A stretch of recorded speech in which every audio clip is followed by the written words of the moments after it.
And we are live. Hello, one and all, and welcome to the second annual on my channel WWE 2016 Year in Review Awards video. Last week I did this on my channel, and it was a great success. Had a couple guests on last year. This year it is the four of us. I have, of course, my good friend Mike Gregario. Yep. Mike, thank you for joining. Thanks again for having me, Jim. I have another good friend, Nerd Coalition, NC. Welcome back on the channel.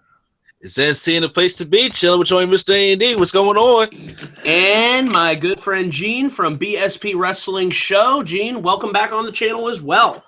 Thanks for having me again. I'm excited to get into this. Absolutely. We have a ton of ground to cover. As you guys all know, down in the description box, we have 18 categories that if you were watching this video live, feel free as we are going along each of these 18 categories to leave your own picks and opinions, open-ended results. We're going to go through each of these. We're going to go roundtable discussion. And I really look forward to seeing what you guys come up with in the live chat and what my three guests come up with as well. So this has been, let's just talk about the year in WWE. We're just focusing on WWE and NXT, not all of wrestling because that would just take way too long. But I want to start with our overall thoughts on the year 2016. NC, we'll start with you. What was your overall thoughts on the year of 2016? Do you think it was an improvement from last year? I think it was a definite improvement from last year. There were some bumps after the draft, but the first half of the year, I was invested for the most part. For the most part, I was invested. I really enjoyed the year. I think once the draft hit, we seen a lot of WWE's weak points, but there was still a lot of gold enough to talk about, some great things that happened in 2016. Well said. Well said. Gene, what are your thoughts on 2016 for WWE? I'll have to agree there. Like the beginning of the year, it was pretty good. And then, like Nerd Coalition said, after the draft, we had a few bumps, but I think like overall, it started off as a good year and then it kind of drifted a little bit. But we're getting like different types of shows now. It's like, Raw is this show and SmackDown is this, and it just does not connect at all. Definitely, I agree. Mike, your thoughts on 2016 for a fan of WWE? Definitely a lot better than 2015, I should say. 2015, especially at the end of the year, we all just it was just terrible. Let's not even go back that far. But yeah, I do agree.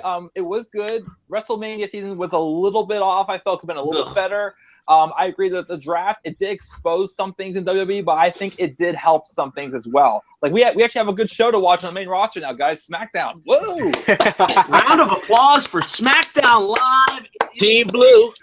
So if you don't watch it, you should watch it. But bringing it full circle, I agree with everything you guys said. I agree. 2016 was a marginal improvement over the dreadful, dreary 2015. 2015, as it's in the rearview mirror. We're not going to look back to it, but like I said, SmackDown came into its own view. We had some call-ups on NXT. Some succeeded, some didn't, mainly due to the booking. NXT continued to grow and thrive. We had the Cruiserweight Classic. We had AJ Styles debut. All different types of just moments. Shane McMahon returning, Goldberg coming back. So on a whole, there are more memorable moments from 2016 than I can remember from 2015, looking back on it. So all in all, I'd say it was a mostly positive year for WWE, but it definitely had its faults. Make no doubt about that. But it did improve on 2015. So with that said, let's get into the 18 categories that we have down below. And of course, this is open-ended. We came up with anything goes, or no choices, selections. Whatever you guys think's the best pick, that's what we're going with. So we'll start with our first category, the Male Wrestler of the Year. We'll start with you, Mike. Mike, who was your pick for Male Wrestler of the Year? There was no hesitation for me on this one. I had to go with AJ Styles. He came on, as we all know, at the Royal Rumble, had a great debut, had a good showing. He wasn't like just thrown out immediately. He had a good showing in the Rumble. He had some solid feuds with Chris Jericho and Roman Reigns. And then the heel turn happened on John Cena, which I felt really took him to the next level. Like, I still don't really view him as a heel, though. I view him more as like a tweener now. But it lit that fire in him. And he had some really great matches afterwards, like with John Cena. The feud with him and Dean Ambrose was great, and even his triple threat match with Ambrose and Cena as well. So I mean, he like easily took over as like the man to beat in the company, in my opinion. Great points, Mike. Great points. Gene, your pick for Wrestler of the Year. Well, just like he said before, there's no surprise. It had to be AJ Styles. Like coming into the company and just immediately taking over in the capacity that he did, even though he lost to Jericho at Mania. But we're not going to talk about that. Just the impact that he's had, the matches that he's had, just the way that he got the WWE audience that maybe didn't know him before to see him, appreciate him now. Now he's the big man on campus on SmackDown. Everybody knows AJ Styles now. Everybody loves him, even though he's a heel. But they just appreciate the talent that he is, the type of matches that he puts on. And I've been an AJ Styles fan for years. So him coming to the WWE, that was just one of my favorite things of all time. So he definitely got Superstar of the Year for me, or Wrestler of the Year. I mean, very nice, very nice. And Z, your pick for Wrestler of the Year.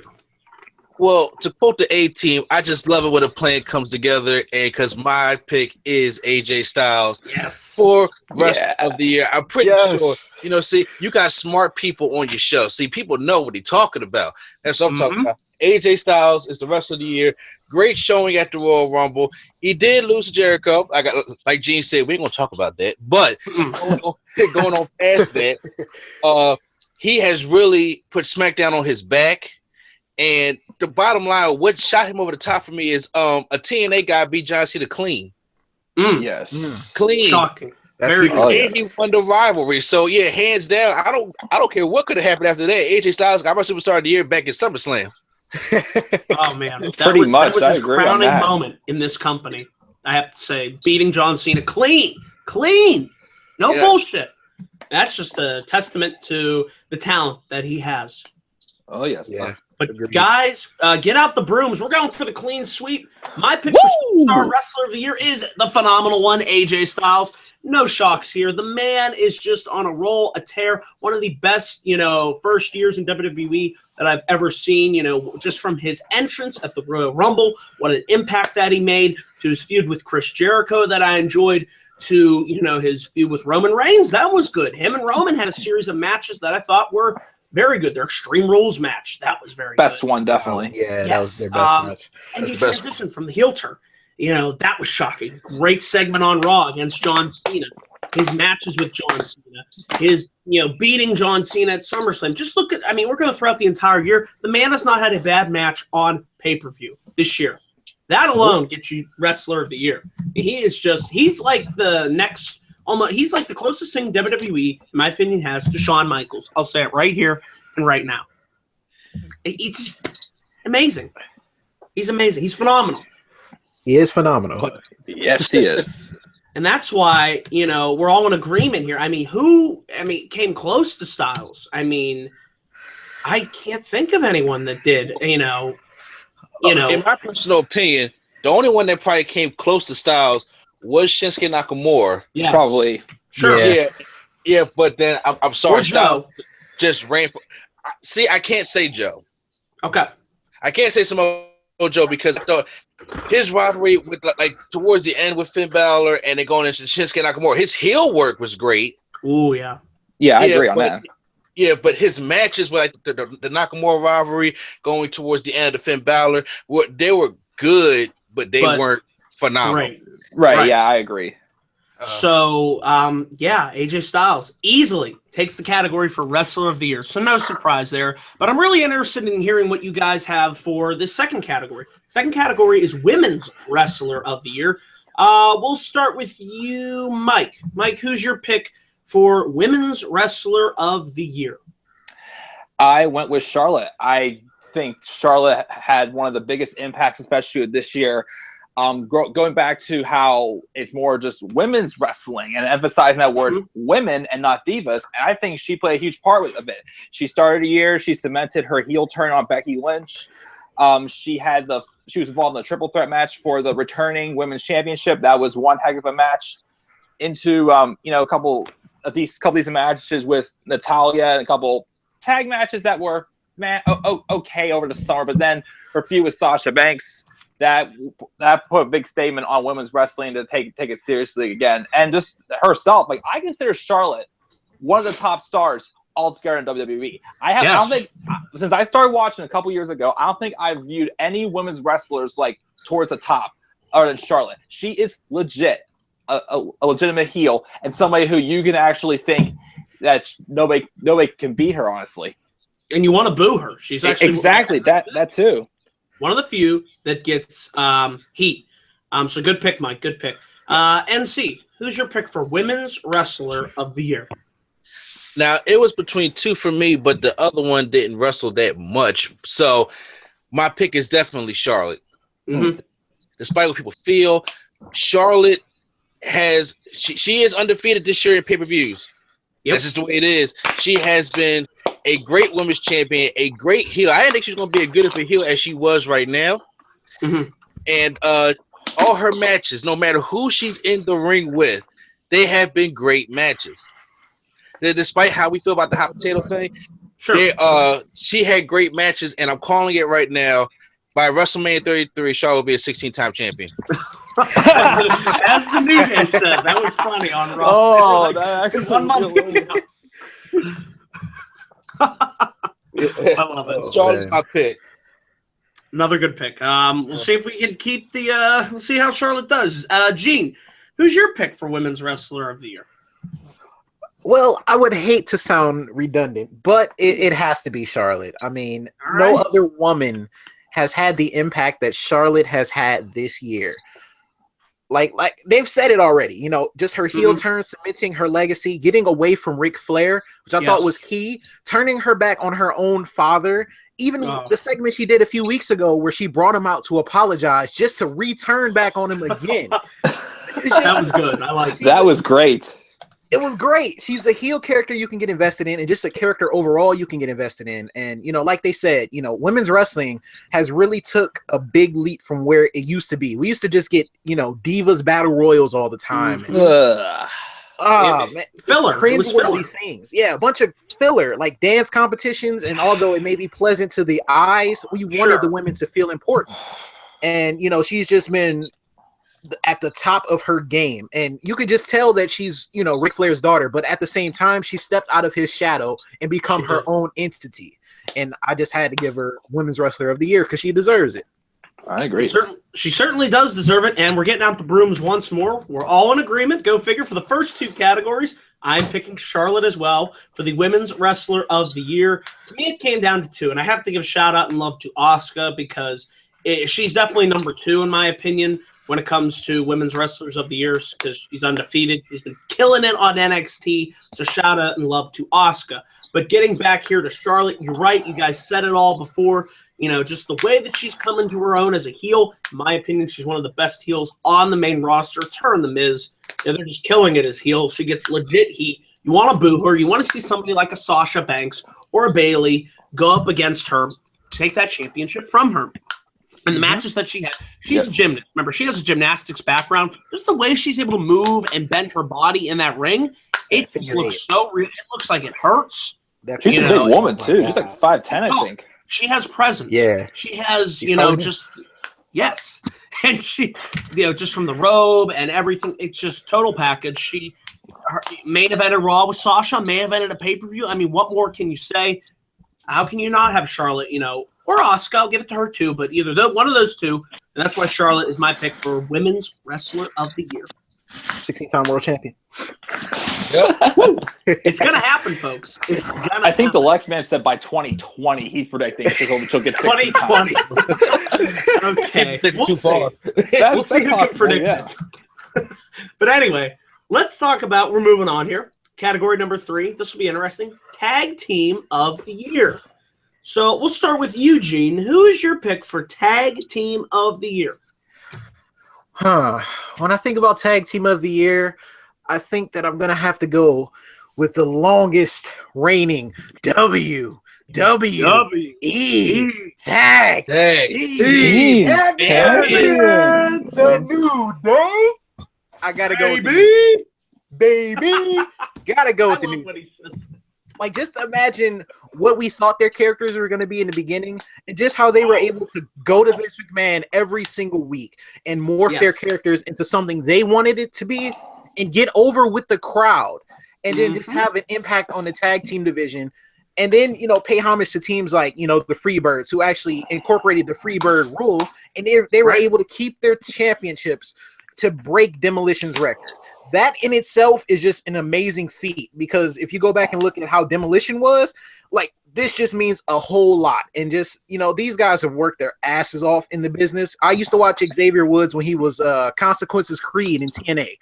Like, you would have never thought that somebody coming over to WWE could morph with these guys and they could just have an impact on the tag team division and the company as a whole, and then just get over and just be great. So, got to go with the New Day. They've had a great year. I mean, look at Xavier, where he was when he came into WWE, and how he's just been able to transform himself. He was dancing with the R-Truth. Funkadactyls. Oh, that was awesome. He was the original Brodus Clay. Remember me? It's just, oh my god! And Kofi, he deserves a Big E. They gelled, they worked together, and they made something special out of it. So very good pick going for the New Day. We'll go with you, NC. Your pick for Tag Team of the Year. Oh man, I'm mad because I was gonna pick the Vaughn Villains. No, I'm lying. Oh no, really? That's a good pick. That's a very good pick. Oh, very manly. Oh my God! I had my dream stable with Jack Gallagher. No, it's the New Day. Of course, it's the New Day, hands down. I don't think that the New Day, even though they're as over as ever, they took a gimmick that shouldn't have worked. No matter where company it was supposed to be at, took it and evolved it from heels to faces to tweeners to having merchandise being sold almost more than John Cena did. Wow. And so they are very successful, being the longest reigning tag team champions. There's not much more to say that Gene has not already said about the New Day, but hands down, it should be another sweep in this category. The New Day win the tag team championships, and the New Day are brought to you by Bootios. They make sure you ain't Booty. Nice pick. We'll see what Mike has for his pick for Tag Team of the Year. Well, I think you guys are not going to like this, but I did not pick the New Day. I mean, I was impressed with them. Don't get me wrong. Yes. But this is the first year I really watched NXT the whole year. And the one team that I was actually really impressed by was the Revival. Yes. I like was that pick. I was just really impressed how they're like another legit heel tag team. Nothing like cheap. They're like cheap chicken cowards like Kevin Owens is right now pretty much. But I like their motto: no flips, just fists. It's like they can get the job done. They can make themselves look like dominant champions and people that you don't know if they can beat. They don't make excuses and then walk away from that many fights either too. So I picked the Revival. But New Day, hats off, also another good year too. Yes, two very good teams, and this is where we're going to split. We're going to have a little 50-50 booking in this category. I myself also picked the Revival. To me, the Revival on NXT, the matches that they had with American Alpha, and the classic series between them and DIY, those are some of the best tag matches I've seen in a long, long time. And I think what works with the Revival is, they're bad guys, and you want to boo them, and they're just arrogant, cocky pricks, but they use a psychological basis in their matches, more of an old school philosophy that I wish would come back more in wrestling. No flips, just fists, ground and pound, getting down and dirty, and just the way they've been able to maintain their hold, their grasp on the NXT tag team division by outlasting teams, like Jordan and Gable, there we go, and just I love their work on NXT. They were phenomenal. So to me, it came down between the New Day and the Revival, but in the end, I had to go with the Revival. They go hard all day, all night. Oh, yes, they do. They have a killer, that kick-ass theme song. It just, I love it. I love it. Me too. So we split there. We go half and half, but that's okay, 50-50. We'll see what it goes down for here. This is going to be an interesting category, and I want to see what you guys came up with for category number 4, the worst tag team of the year. Let's start with Mike. Who's your pick for worst tag team of the year? There is a lot of tag teams that I think are definitely a waste of time, honestly. But there's some of them that I literally don't care about, but there's some that just bother the crap out of me. And I went with one of those, and that's why I picked Breezango. Oh my goodness. What are they doing to Tyler Breeze? They made a big hype on that one episode of Battleground on the network for him coming up. And Breaking Ground. Breaking Ground, yeah. But you know, this guy, you know, I mean, I don't know if he ever would have been a world champion, but he definitely had a great mid-card potential, to be at least a great mid-card person. But then after he his feud with Ziggler, they did nothing with him, and they throw him with Fandango, who like, why the heck is he even still here? You know what I mean? Like, it just makes me so mad. It's like, you know, Tyler Breeze has all the talent, but instead they put him with just a low-card guy like Fandango. And now what the heck's going on with him? And the name itself, Breezango? Like how long did it take to come up with that? Febreze. It's so perfect. That's a good pick, Mike. Very good pick. Let's go with Gene, your pick for the worst tag team of the year. Well, like Mike said, there's been a lot of terrible tag teams this year, but there's one that specifically stands out to me. And the reason for it is because they used to be legendary in NXT, and they came up to the main roster, and now they're just certified jobbers for life. They're like Al Snow. Oh my God. And I actually looked up the record before I tell you who it is. They have won 2 matches of 58. 2. And I'm talking about Connor and Victor, the goddamn Ascension. What the heck are they doing with them? These guys used to be gods in NXT. Are those 2 wins against like jobbers or something like that, or do they actually have wins against like actual teams? You know, I don't even know. All I remember, the most thing that I remember, the most significant thing, was when JBL and the APA and the New Age Outlaws buried them on Raw. Like literally buried them, and I haven't seen them win a match since. And I just can't. Like, I thought these guys were going to be great. Not everybody from NXT can be great, but I just thought the Ascension. Look at them. They look like they can be great, and then WWE just completely ruined them. They're terrible. I agree. The Hype Bros are getting wins over them. The Hype Bros. Come on, man. It's just been all downhill. I mean, I just see no hope for these guys. They're going to be released. Don't be surprised when they are. I mean, I almost forget they're on the show. That's how far they have fallen. That's a very good pick. Continuing the trend, this will be interesting. NC, your pick for the worst tag team of the year. Damn. Well, I can think about like 6 of them.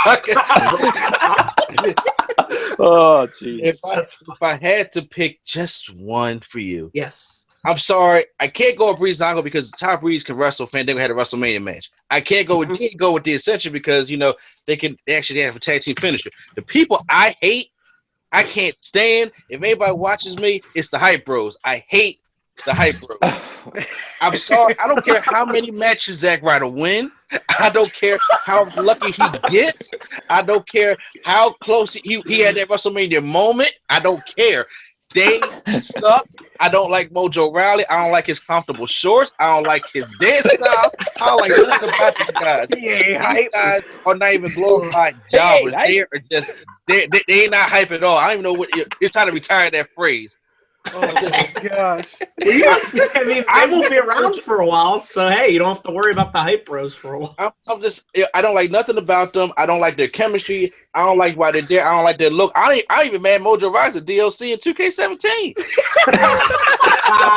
Yes. Oh, yes. Great. That's so, great. The worst tag team to me, and you know, I will probably think this next year is the Hype Bros. The Hype Bros. Nothing can replace them. We don't get hype. We stay. God. Bro.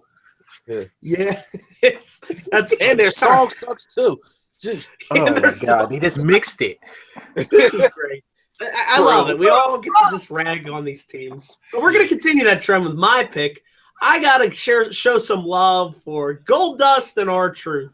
Oh my God. Goldust. When these guys come on my TV, I want to take my remote and, you know, just bash it against my brain. I'm like, what the hell? And whoever came up with that god-awful rap that they come out with the little bouncing ball on the lyrics. I mean, what Bouncing the gold dust head. You want it? Am I watching? No, we don't want it at all. The worst music I've ever heard in my life, folks. How is That's Truth bad even it is. still around? He's done nothing in his years here. He had like one little heel run, and that's it. I like the heel run. How many times is he gonna remix his theme song? He did it with Miz for face and heel.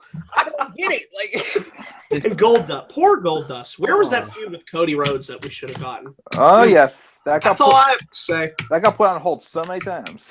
Yeah, and then their father ended up, he didn't even get to see them. It's just awful. Just terrible. That's freaking what Cody awful. left. Poor Goldust. Oh yeah. That's been saying Merry Christmas. Just, Merry Christmas. it's just like when they come out. It's awful. It is just so. It'll make millions. My favorite team of the year. If you guys think Go to the truth. next Booker T and Goldust, I don't know. That's what I thought they were going. But remember, they kept teasing. It was he's going to team up. Now they're not going to team up. He's going to team up. Now they're not going to. By the time we got to them teaming up, I didn't give a shit. I'm sorry. I just Me don't. neither. It was too long. just- It was too long. Oh, they dragged that out. That was awful. Yes. Hey, Dan. Which is what this company loves doing, overdoing things to the nth degree. Now, So- I know we all picked one, but I just want to throw an honorable mention out there with the Shining Stars. Oh, you don't like Come to Puerto Rico? I'm not going to Puerto Rico because of you. Did anybody else get mad when they came out on Raw Monday? Like, please tell me I wasn't the only one. My Like, why eyes are were y'all going, lying? oh, God. I think that was Y'all my learned on breaking like a point. live show somewhere? Bathroom break. Run. I literally got up out of my seat. I was done. That's it. Click, delete.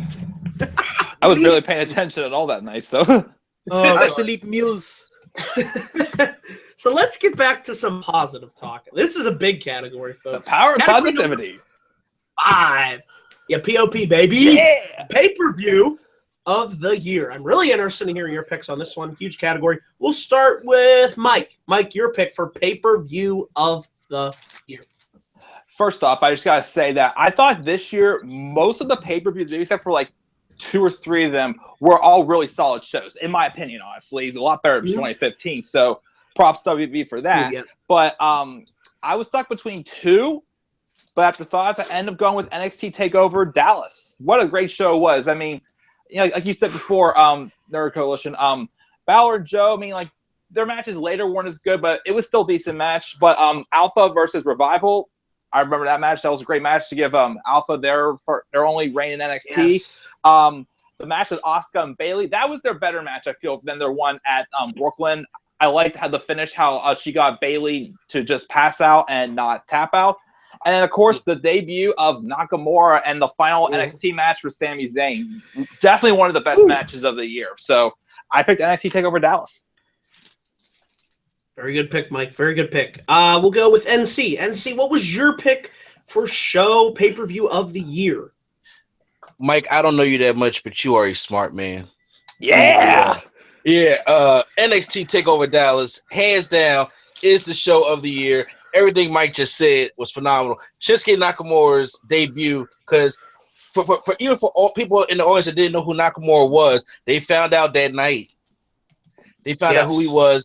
The Joe and Balor one, I really enjoyed that match. I enjoyed the Bayley Asuka one better than the one at Back to Brooklyn. Everything about the show, they made it feel like, well, if this is going to be our WrestleMania, then we're going to do it up. And you know what? They delivered. They really delivered.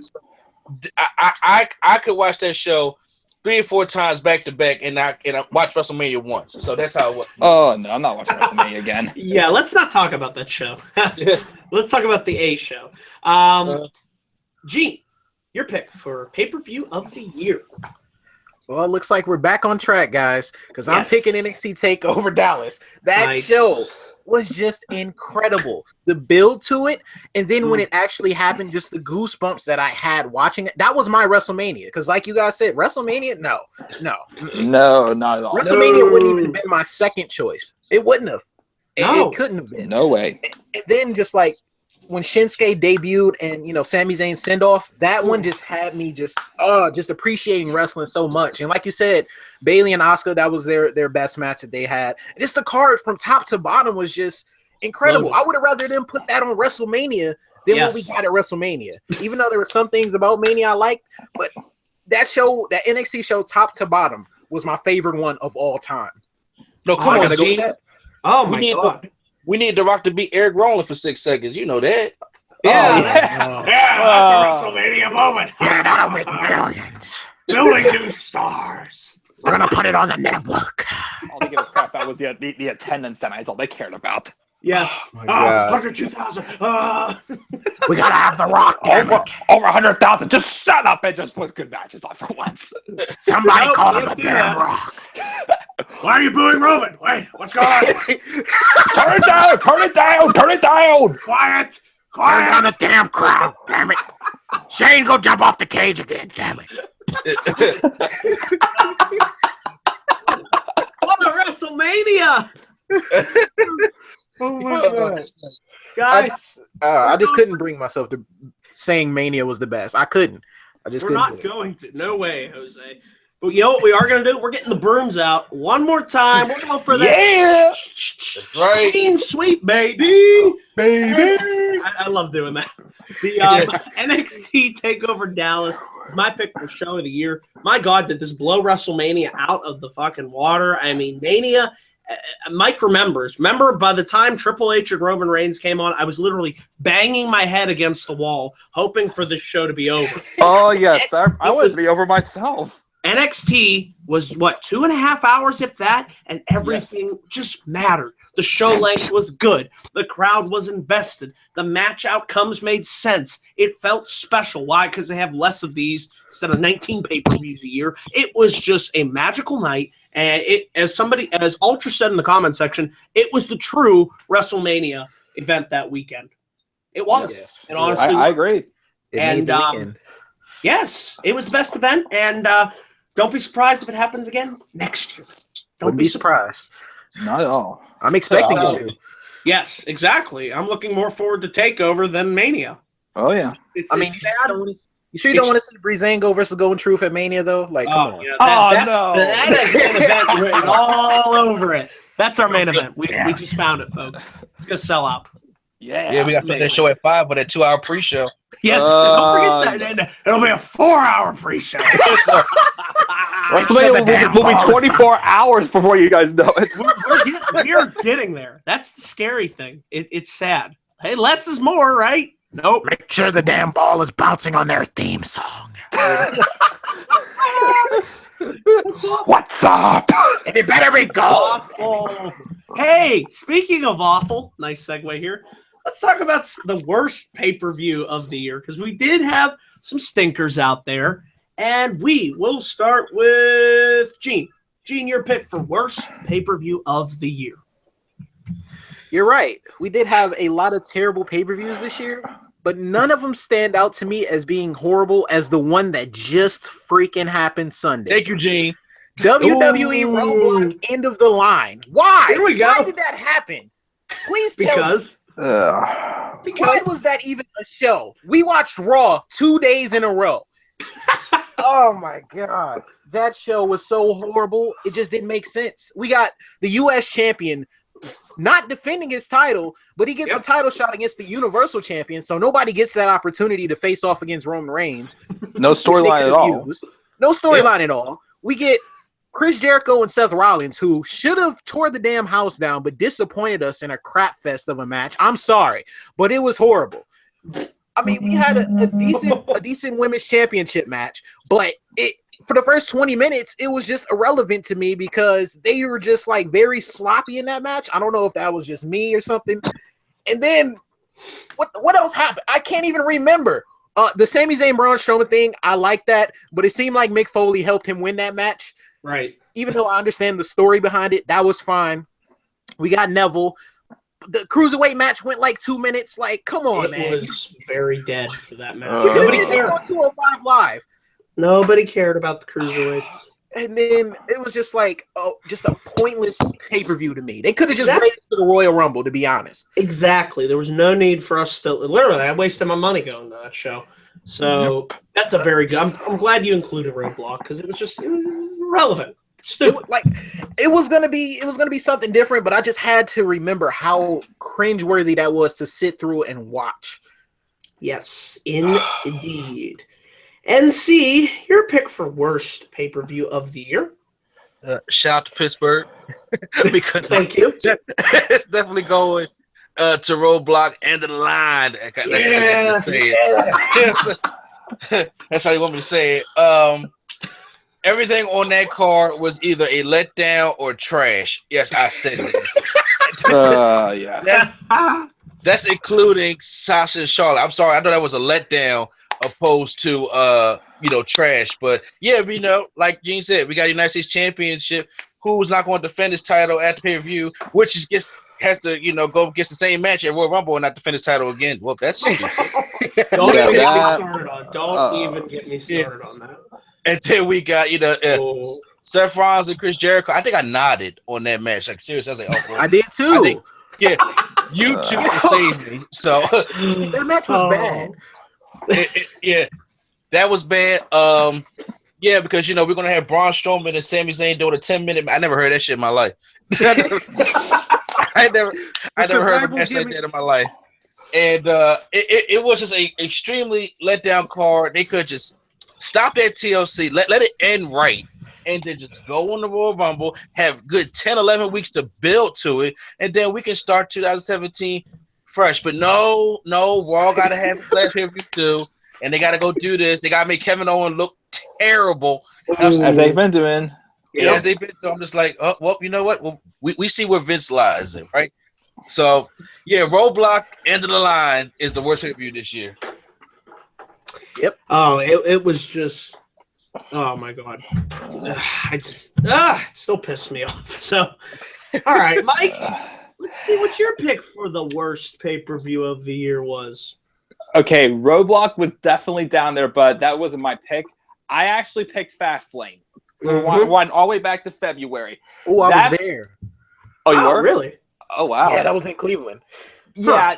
What really disappointed me about Roadblock was it was another Sunday Night Raw, first off. But second off, there's nothing on that pay-per-view that got me hyped to getting to WrestleMania, that pay-per-view at all. Like in 2015, yeah, it was another so-so pay-per-view, but at least there was some stuff there that got me hyped for WrestleMania. This had nothing. Like it felt like it was not even close to WrestleMania season at all. That was the biggest disappointment I had. And most of the matches on the card were filler matches or they were just overdone matches. Heck, I remember it was Kevin Owens and Dolph Ziggler for the IC title match. I mean, it was a decent match. Don't get me wrong, but how many times did they do that before the pay-per-view? 12 or 13. Exactly. And you wonder why you don't care. Oh, and also, what really disappointed me that night also was the cutting edge peep show segment with the New Day. I thought that was going to be they're going to bring up Enzo and Cass on that. You know what happens? They set up a League of Jobbers League of Jobbers Remember that? feud. I'm just like, what the heck? That was one thing that was most excited about for a pay-per-view that night. But nope, didn't happen. That was really bad. Think about that. A segment with Edge and Christian and the New Day was bad. You know how that happens? Poorly scripted dialogue. That's why that segment sucked. Oh yeah. So wait, you didn't like the Wyatt family versus Big Show, Kane, and Ryback? Oh, you didn't just love that match? I even forgot about that match. Don't even remind me on that. I want to forget about that match. It wasn't even scheduled. The match just happened, and I'm like, what are we doing? Didn't they lose that match? Kane's pyro burned my eyebrows off for no reason. Oh shit. Jesus. That was Fastlane's a good pick, Mike. Yep. But for me, continuing the trend of disappointing shows, a show that I was actually looking forward to on paper, and to me, these two are kind of similar. To me, Clash of Champions 2016. That was another one I thought of. They were literally, they felt like similar I had the same feeling coming out of Clash. I was just like, this show really didn't need to happen. I mean, there was some good wrestling, but to me, I remember, Mike, we were watching it that night. Yes. And nothing really blew off the page. Nothing really impressed me, and it just felt like a giant waste of my time. Nobody was even in it at all that night. It was just so slow, so boring. I almost fell asleep. Me too. It was just like, seriously. And Backlash that month was a great show. Then to go from Backlash to Clash, the first Raw exclusive pay-per-view. Like, what the hell? What was that? No effort went into it. It's funny. It's just Clash and Roadblock. They just like merged together as one giant shit fest. Oh yes, you could do that. Just merge them together. There you go. I mean, didn't Jericho interfere in that main event too? How many? Yes, he did. He did. How many main events is he going to interfere in? Every single one, man. Come on. Triple H don't work Sundays. Yes. It's so bad. It was so awful. It just felt like Sunday Night Raw again. Yep. Yeah. Well, You're really good at doing those Sunday Night Raw. I think the only thing I liked about that pay-per-view was wasn't that the finals of the best of 7 series between Sheamus and Cesaro? Yeah, but that outcome at the time, I didn't know where to go. That was it was weird, but they were killing each other. They were, and the crowd wanted to see them fight. Yeah, I thought Cesaro got injured in that match. Thank God he didn't. But I thought Sheamus did too. They were dead. Yes. Sheamus looked worse at the end than Cesaro. I thought he was the one who got hurt worse. Yeah, me too. But good picks there. I like the fact that we shitted on Roadblock, Clash, and Fast. Yeah. And it's just, for the most part, the pay-per-views were good this year, but these were the mediocre ones, we have to say. So, good picks. Let's move on to the next category, though. This is a good one. Let's talk about Brand of the Year. Get ready for this one. I know I am. Do this? Are we doing yes. We're doing it. Really obvious. I think it's kind of obvious, but that's okay. Let's start with NC. NC, your pick for the Brand of the Year. Oh, man. I just had to pick the brand that had Eva Marie on there. No, mine is her, thankfully. SmackDown takes it for me. They had more to better shows. They had more to better pay-per-views. And it showed that a roster that just, got screwed over because, Raw had to get 3 for a 3-hour show and they get 2. Showed that, we can do better. And their segments were just a lot better. And, they won Survivor Series this year. That's true. Yep. Yeah. Vince always throws SmackDown a bone for some reason because, Raw got to be the mega show. But not this year. So, Team Blue. Good pick. Mike, your pick for Show of the Year, Brand of the Year. Well, I mean, definitely SmackDown was solid, but I went with NXT. NXT, as we all know, is consistently great writing. Crowd is always into it. Like, I never see the crowd, not into an NXT show. It's actually unreal. And I mean, they did go through a little bit of a rebuilding process this year, especially with the women's division after the brand split. But even then, they're making it work. What we got, and we even brought back Mickie James for a solid match with Asuka at Takeover Toronto. So I'm gonna go with NXT. Good pick. Gene, your pick for Brand of the Year. I was gonna pick NXT as well, but like you said, they went through that rebuilding process, and I kind of stopped watching for a little while. I just recently got back into it, and I love it. But I got to go with SmackDown. And it's funny because we just got the brand split a couple months ago, and before then, SmackDown was Raw. Nobody really watched that, though. But once they turned into SmackDown Live, great. Consistently good shows compared to Raw that just doesn't give us any type of quality show at all. They just don't care anymore. They really people are going to watch anyway, so why should we even bother? But if we want people to watch SmackDown, we got to try. It just doesn't make any sense. So, I got to go with SmackDown Live. Like NC said, the storylines and, just the overall feel of SmackDown. Mauro Ranallo is a breath of fresh air. Yes. On that commentary team. Amen. I just love hearing them every week. Tope Suicida. I love it. Mamma Un fuego. Yeah, I just love it. I got to go with SmackDown Live. Keep him and Corey Graves together. Well, they're only on 205 Live, but 205, yes. But definitely. All right, so my pick for Brand of the Year is Raw. No, I'm kidding. It's SmackDown Live. Of course, I wouldn't do that to you guys because if I picked Raw, you'd have to put me on the list. Somebody had to say it. Somebody had to make the list. But SmackDown Live, not anything post-draft. That's the only period I'm analyzing because before the draft, that show is unwatchable. SmackDown, but SmackDown Live has just been a reinvigorated show. New set, new design. Shane McMahon, Daniel Bryan, charming, loving authority figures. Don't make you want to turn off the TV. Unlike the bitches Stephanie McMahon herself. get her off my TV now. She has to be on TV every single week. You know, she has the implants, but that's really all she's got going, so whatever. But it's just like, you got good authority figures, you got a small roster, but a roster that they are making the most out of. You know, Baron Corbin's on the rise. The Miz has really come into his own as one of the top heels. AJ Styles, the phenomenal one. You know, John Cena I've even enjoyed on SmackDown. Yes, you know, dare I agree. I say it. He's coming back. He's coming back next week. So I actually look forward to seeing what they do with Cena, and I never thought I'd say that. Randy Orton and Bray Wyatt, just what they've been able to accomplish on SmackDown, and the 2-hour difference, you know, being 2 hours versus 3 hours makes my day any day of the week. It just is an easier show to sit down and watch. And talking smack. Talking smack. Yes. I love that show. And it's just, that's really good. The extension of SmackDown. But what I was going to say is, for the first time, I am actually looking forward to SmackDown is coming to Pittsburgh in March. And I never thought I'd say this, but I can't wait to go to SmackDown. Before the draft, before SmackDown Live, I could care less about going to SmackDown. I've never been to a SmackDown, but because of how well SmackDown has been booked and Raw, and I never thought I'd say that, but hey, they did it. And that's why I picked it for my brand of the year. They were here in September. I'm sorry, I didn't mean to cut you off. They were here in September, and I went, and that was my first SmackDown as well. You're gonna love it. You're just gonna love it. I just can't wait. I honestly, Mike and I were excited. We really are. So that is our picks for brand of the year, guys. And up next, category number 8. We have a huge category. This is our picks for the match of the year. No pressure, no pressure. But we'll start with Mike. Mike, what is your pick for the match of the year?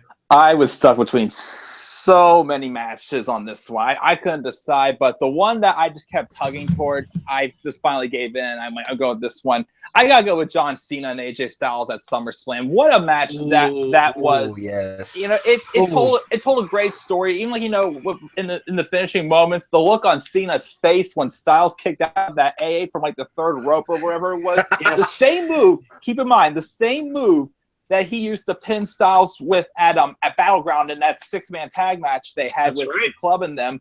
But it's just, I feel like it's just a moment that the WWE's been waiting for a long time. I mean, all respect to John Cena, but it's like, we need somebody else to show that it's time to move on, having somebody else being the top guy in the company. And that sealed the moment right there with AJ Styles winning. Like whichever one you guys said earlier, that pretty much sealed also AJ Styles being MVP of 2016. So I gotta go with John Cena and AJ Styles from SummerSlam. That's a very good pick. That's a very good pick. Gene, your pick for match of the year. I was so close to picking this match. It's Superstar of the Year. I mean, Superstar of the Year. I botched. See, that's my channel. Botch Squad. No, let me stop.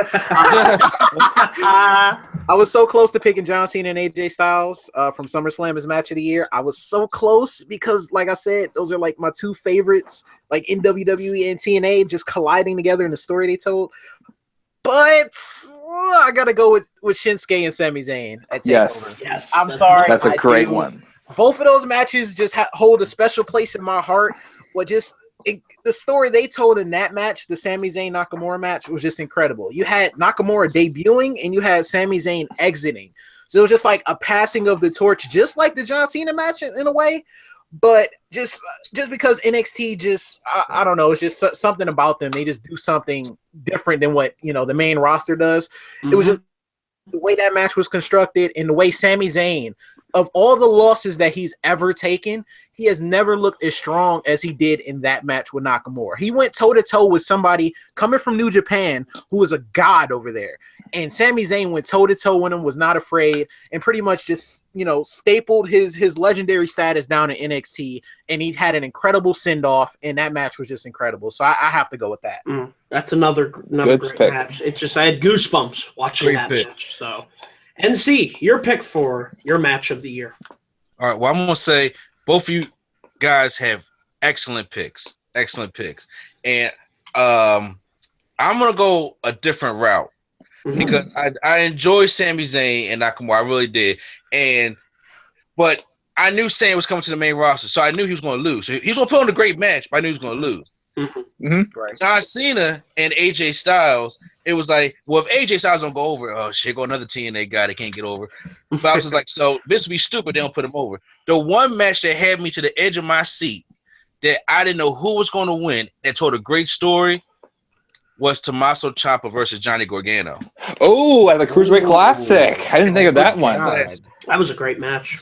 That was best friends who just wanted to prove that they were the best to each other just to advance in the tournament. And that night, I couldn't tell you who was going to win and if Tommaso Ciampa was going to turn on Johnny Gargano at the end of the match. So when I look at match of the year, I'm looking at something that I'm extremely invested in, that I cannot take my eyes off the screen. And don't get me wrong, I couldn't take my eyes off the screen when it's Cena and Styles and Nakamura and Zayn, but I could kind of predict those matches. This one, I really could not predict it all. So my match of the year will have to be Tommaso Ciampa versus Johnny Gargano, and I'm kind of bitter because y'all got SmackDown and Raw's coming back to Philly. Raw's coming here in January. Don't worry. Okay.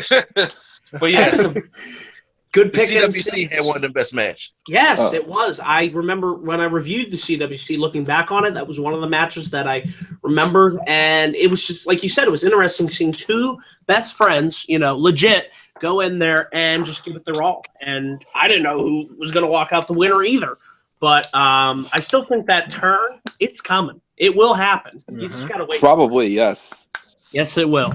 Because it's wrestling and all best friends, they turn on each other. It'll be glorious. Glorious! Yes.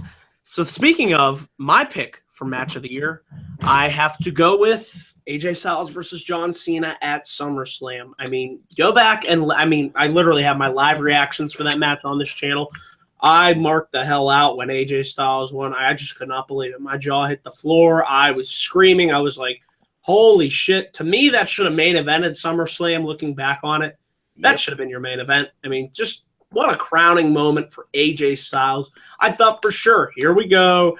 AJ won the first match. Cena won at Battleground. And you always know that Cena has to get that win back. He did it with Kevin Owens. He did it with, guy after guy after everybody. Guy. He always, Bray Wyatt, Rusev, Wade Barrett, whoever it is.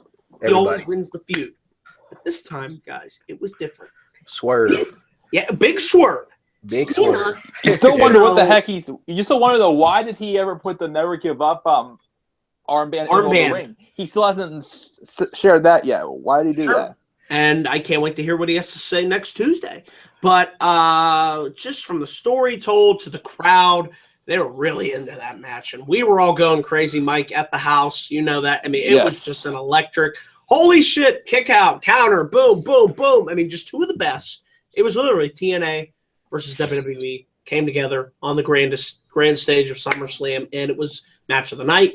And for me, it was my match of the year. So that's why I picked it, guys. So awesome. Good picks all around across the board.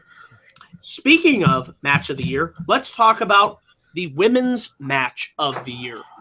And we will start with NC. NC, what is your pick for women's match of the year? Well, I'm sitting here thinking, I'm trying to see if I'm going to pick Charlotte versus Sasha 1 or Charlotte versus Sasha Part 6. So, no, seriously, God, there have been a lot of great women's matches this year, but unfortunately, by the amount of them doing it, I personally enjoy Sasha versus Charlotte Falls Count Anywhere. That was a good one. Yes, it was. Yeah, I enjoyed it more than their Iron, because I thought the Bayley and Sasha Banks Iron Woman match was way better. And their Hell in a Cell kind of let it down for me because the table didn't break and she tried to do the Mick Foley angle. And it kind of took away from the match for me personally. And it was going to be the triple threat at WrestleMania 32. But I don't know. It was something about the brutality of that match because there was more heat behind that match to me than it was the WrestleMania 32 match with Becky Lynch involved into it. So with it being that heat, and of course Sasha winning the title, which she's going to lose 2 weeks, it was still. I picked that as the match.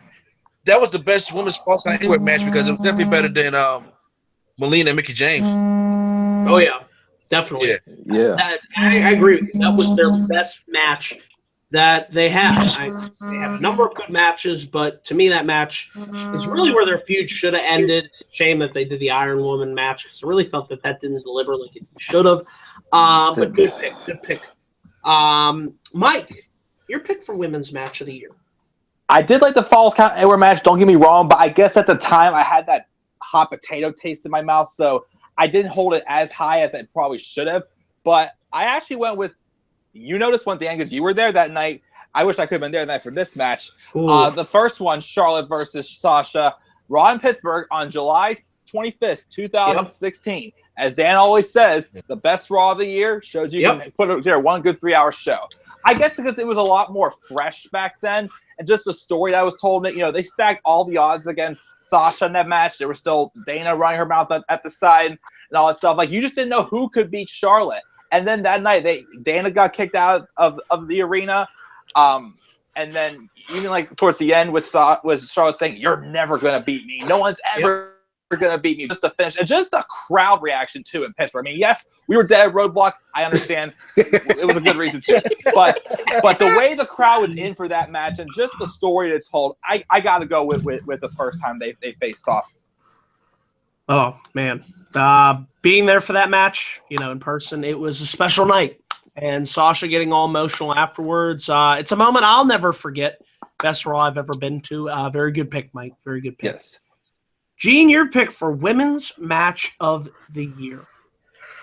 Well, honestly, I was going to pick one of the several Sasha versus Charlotte matches, including the one you just said. The first one was very special. But like I said, with the hot potato thing, they kind of tarnished it a little bit because they keep doing it now.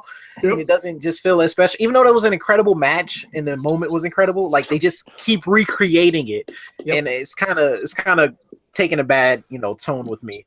But I am going to have to go with the WrestleMania triple threat match, the Charlotte versus Becky versus Sasha. And the reason is I thought it was a good match, but it was just the fact that I think, with them adding the new women's championship and them getting away from the whole Divas perspective of it, I believe, just that story itself meant a lot to me.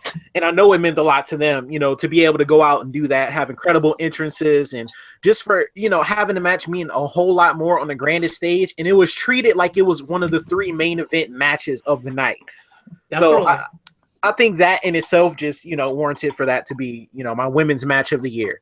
If they had have done like only, maybe 2 or 3, Charlotte versus Sasha Banks matches this year, I believe the first one they did would have been my favorite. But they just keep doing it over and over. And then when they do it next year, it's not going to feel as special because you're going to look back at this year and they had an incredible year. But when they go to do this again, what more is there for them to do? Unless they have like a TLC match with barbed wire tables and Mick Foley flaming baseball bats covered in barbed wire. Slow down, Paul Heyman. Yeah. Oh, man. But yeah, that's why that's my women's match of the year. Gene, you said it well. I'm going to continue with what you said. That is also my pick, the triple threat at WrestleMania 32. Because for me, coming out of Mania 32, that was one of the shining gems of that show. To me, the women stole the show just with the entrances and the way that they made this triple threat match feel like a big deal. All 3 women went out there. They shined and, crowning the new WWE Women's Champion. That was a huge deal. Getting rid of that awful Divas title, which is something that we had long been waiting for. Goodness. Thank God. And it felt important for the first time in a long time. I actually cared about what the women were going to do at WrestleMania. And I can't tell you the last time that I actually cared. I mean, it was the best WrestleMania women's match, I'd have to say, since it was Mickey and Trish at 22. I think I got my time right. Yeah. So that was the best WrestleMania women's match since then. And just what an effort. I mean, there was a point in that match. Who did I think almost killed themselves? Was it Charlotte? Somebody almost looked like... Was it Charlotte with that moonsault or Sasha with that dive outside the ring where she... Sasha, because her foot got caught in that rope and she had the somersault flip and Charlotte had to quickly catch her. Yeah, she almost broke her neck. Sasha's always scary. I mean, every time I feel like she's just going to explode. She's like Tope suicida. But that match was just great. It was great stuff. And that's why it's my pick for women's match of the year. So let's talk about, of course, we have to go to this category. This will be fun. I want to see what you guys pick for your worst match of the year. There were some bad matches this year. We'll start with Gene. Gene, your pick for worst match of the year.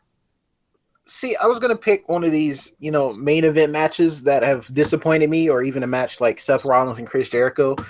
But I didn't go that route. I chose a tag team match, unfortunately. Mm-hmm. And it's between two of the worst tag teams we just talked about a few segments ago.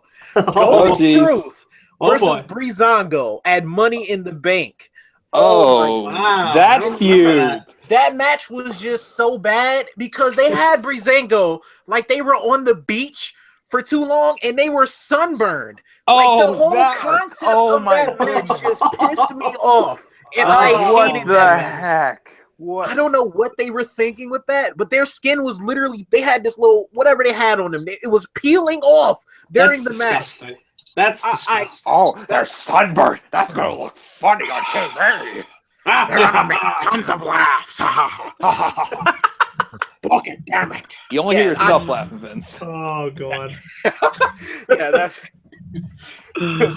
just like, I would hate to be the person who had to tell them that was the match that they're gonna have. Like if Triple H had to go up to him, hey you guys, you guys are get sunburned tonight, so yeah, you guys are gonna have sunburns and wasn't my idea. It was Vince's. Yeah, just have fun. Break a leg. Yep.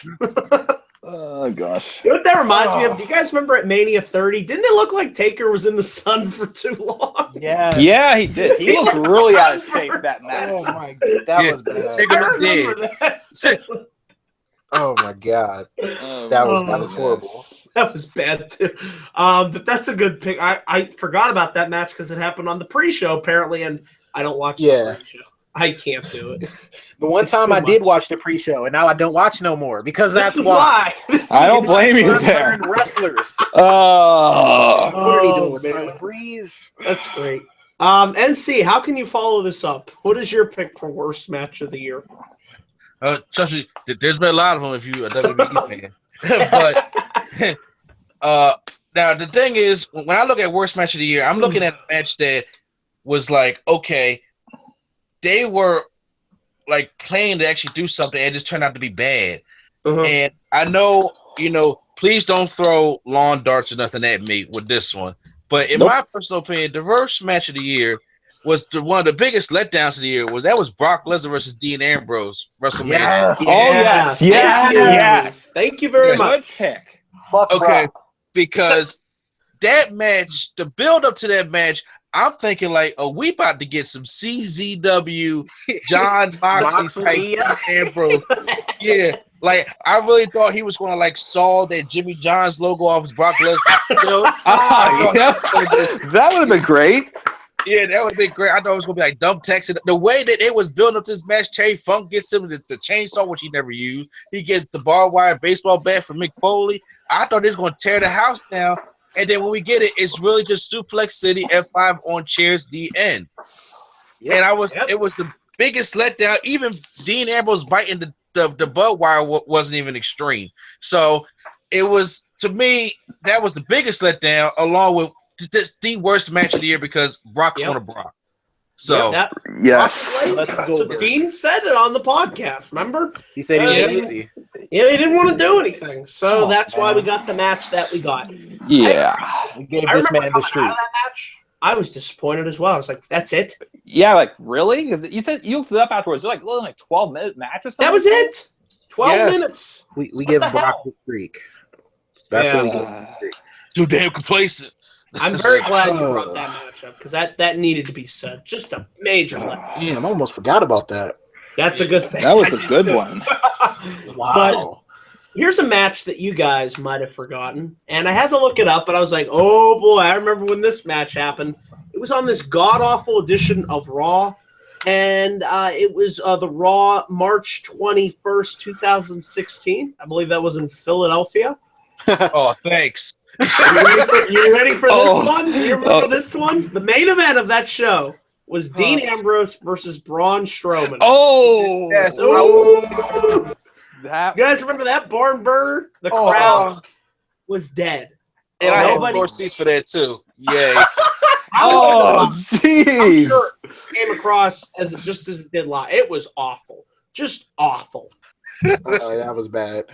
Thank God Dean Braun looked Strowman's bad. good now. Yeah, Yeah, Strowman's definitely. improved, but at that time, oh my God.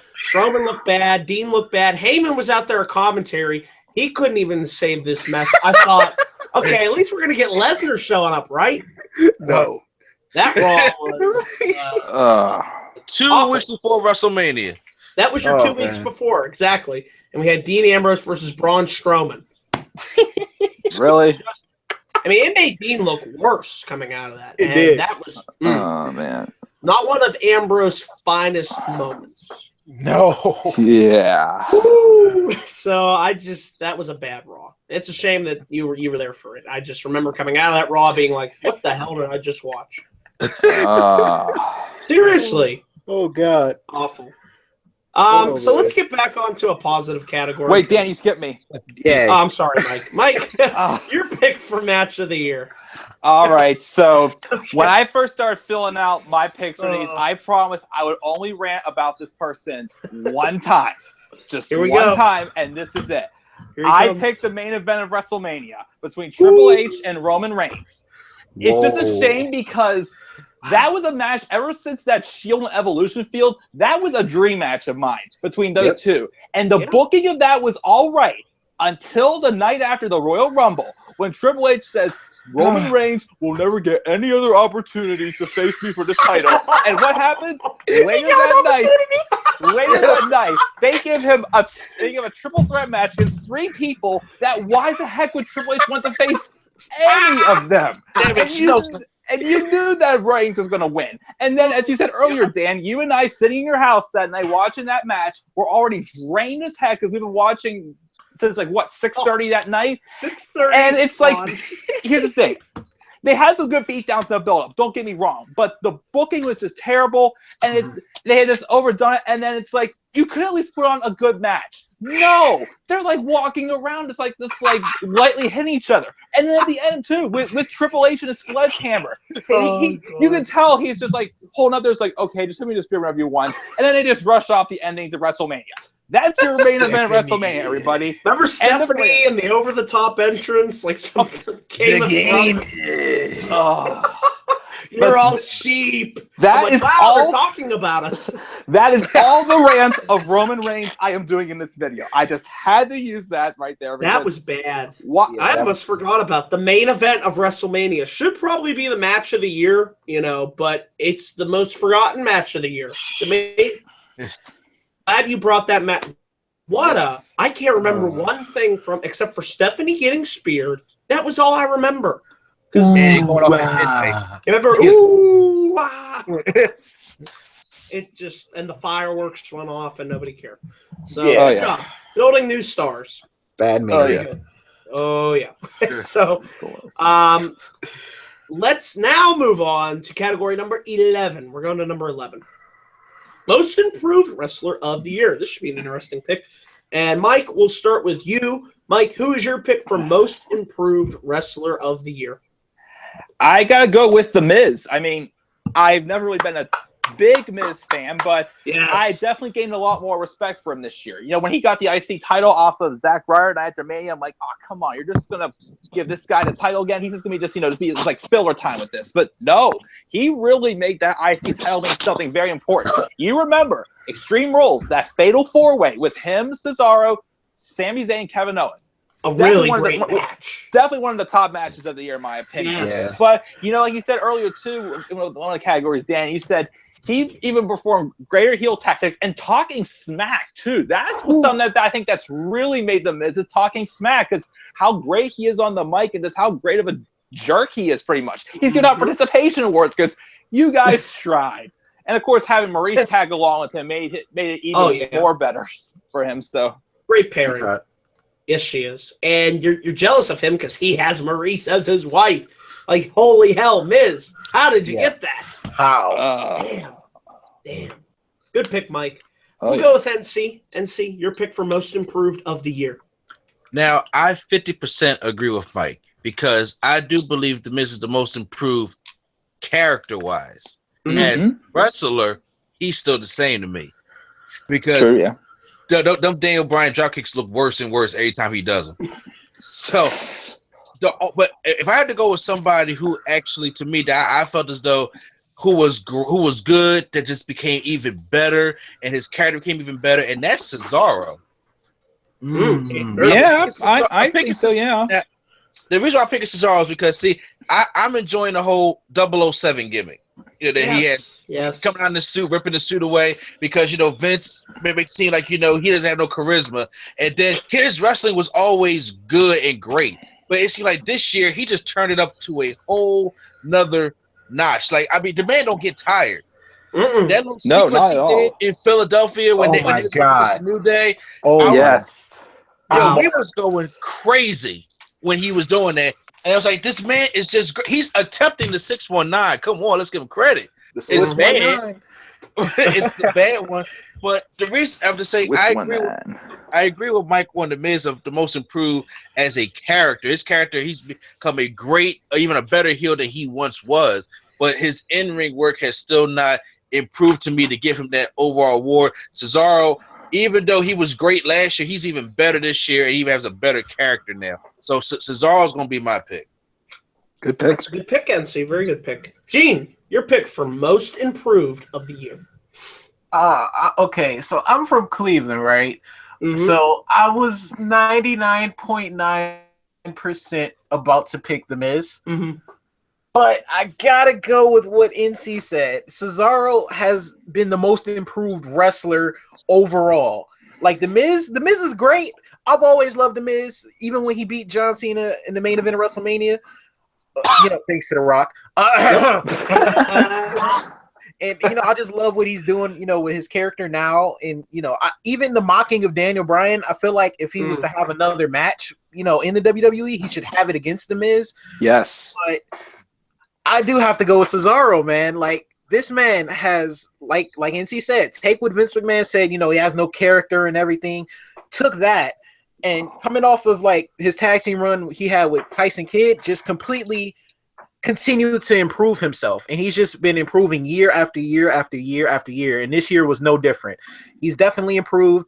I love the pairing of him and Sheamus. Like, the story they told after that Best of 7 series, incredible. And like he said, that series that he did on Raw, I was yelling. I was literally yelling. This man went from in the ring to the apron to outside the ring to all the way around back to the turnbuckle to do a freaking, like, what do you do? A body, like a splash off the top rope? Crossbody.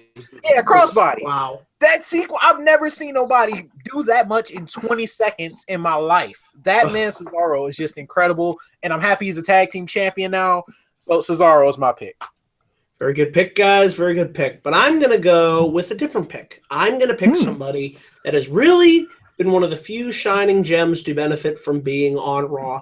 And I'm going to pick Braun Strowman. Good. I like that. Yeah, surprised me. Just the Mountain of a Man. And I actually like the title that they gave him. I think it works for him. Just when he comes out, I'm really enamored and intrigued to see what path of destruction that he will carve. From just being somebody in the Wyatt family that was just a big dude, and like that we said in that match with Ambrose, he's improved 10 times since that match. He's been able to come out on his own.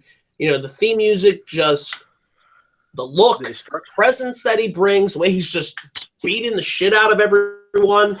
I thought the match between him and Sami Zayn, it was okay. And I definitely see him improving as time to come.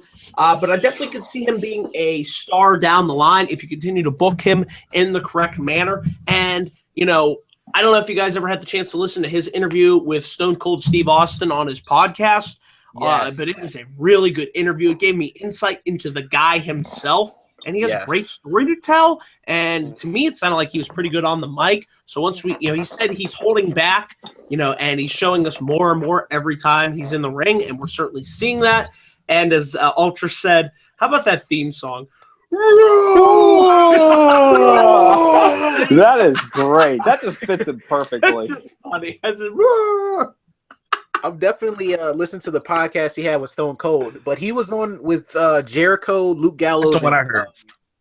Yeah, and he just came across as that was he likable. did it. He did an impersonation of Stone Cold. I've never heard nobody do that voice ever but Stone Cold, and he does it perfectly. Oh, wow. Oh my god! And apparently he can do a kip too. Really? Yeah, he said that. He said that they've seen him. They betted money. All the wrestlers in the backstage betted money that he couldn't do a kip up, and he did it at a live show or something. It wasn't the cleanest, but he did it. He could do it. Holy hell. So he's one to watch out for. I hope he has a great 2017. Me too. Since the draft, he's just been on fire. So that's why I had to pick Braun Strowman. Every time he comes on TV, I just type on Twitter, Strowman. So we're gonna go to the opposite end of the spectrum. Let's talk about the least improved wrestler of the year. This should be interesting picks. And with that, we will start with NC. NC, your pick for least improved of the year. Oh, it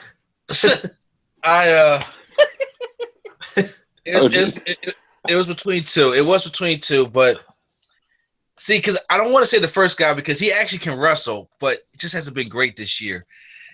And I already trashed the Hype Bros enough. So this pick is going to be Apollo Crews.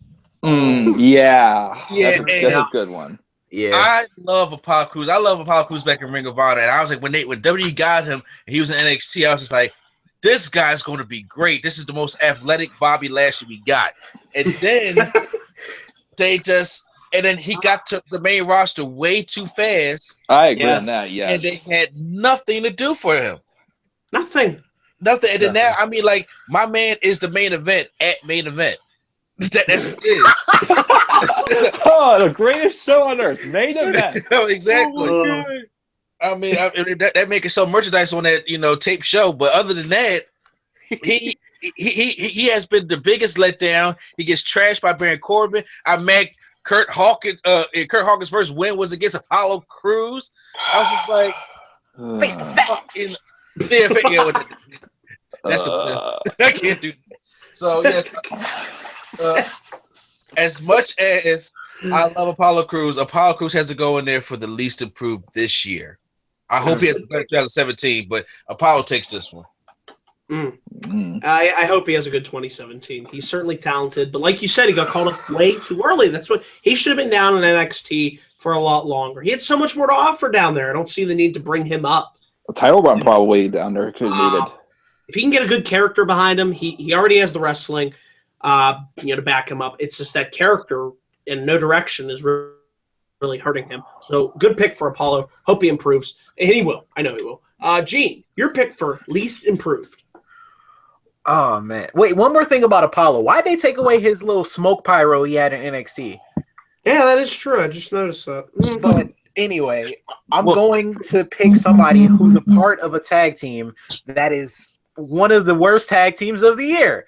And Mike, alluded to it earlier, but Tyler Breeze. I didn't think it was possible for somebody to regress in the WWE already being a mid-card guy, but this Tyler Breeze, it's got to be him. Like, I was a big fan of his in NXT. My first live show, I saw him there. He was so over, it was crazy.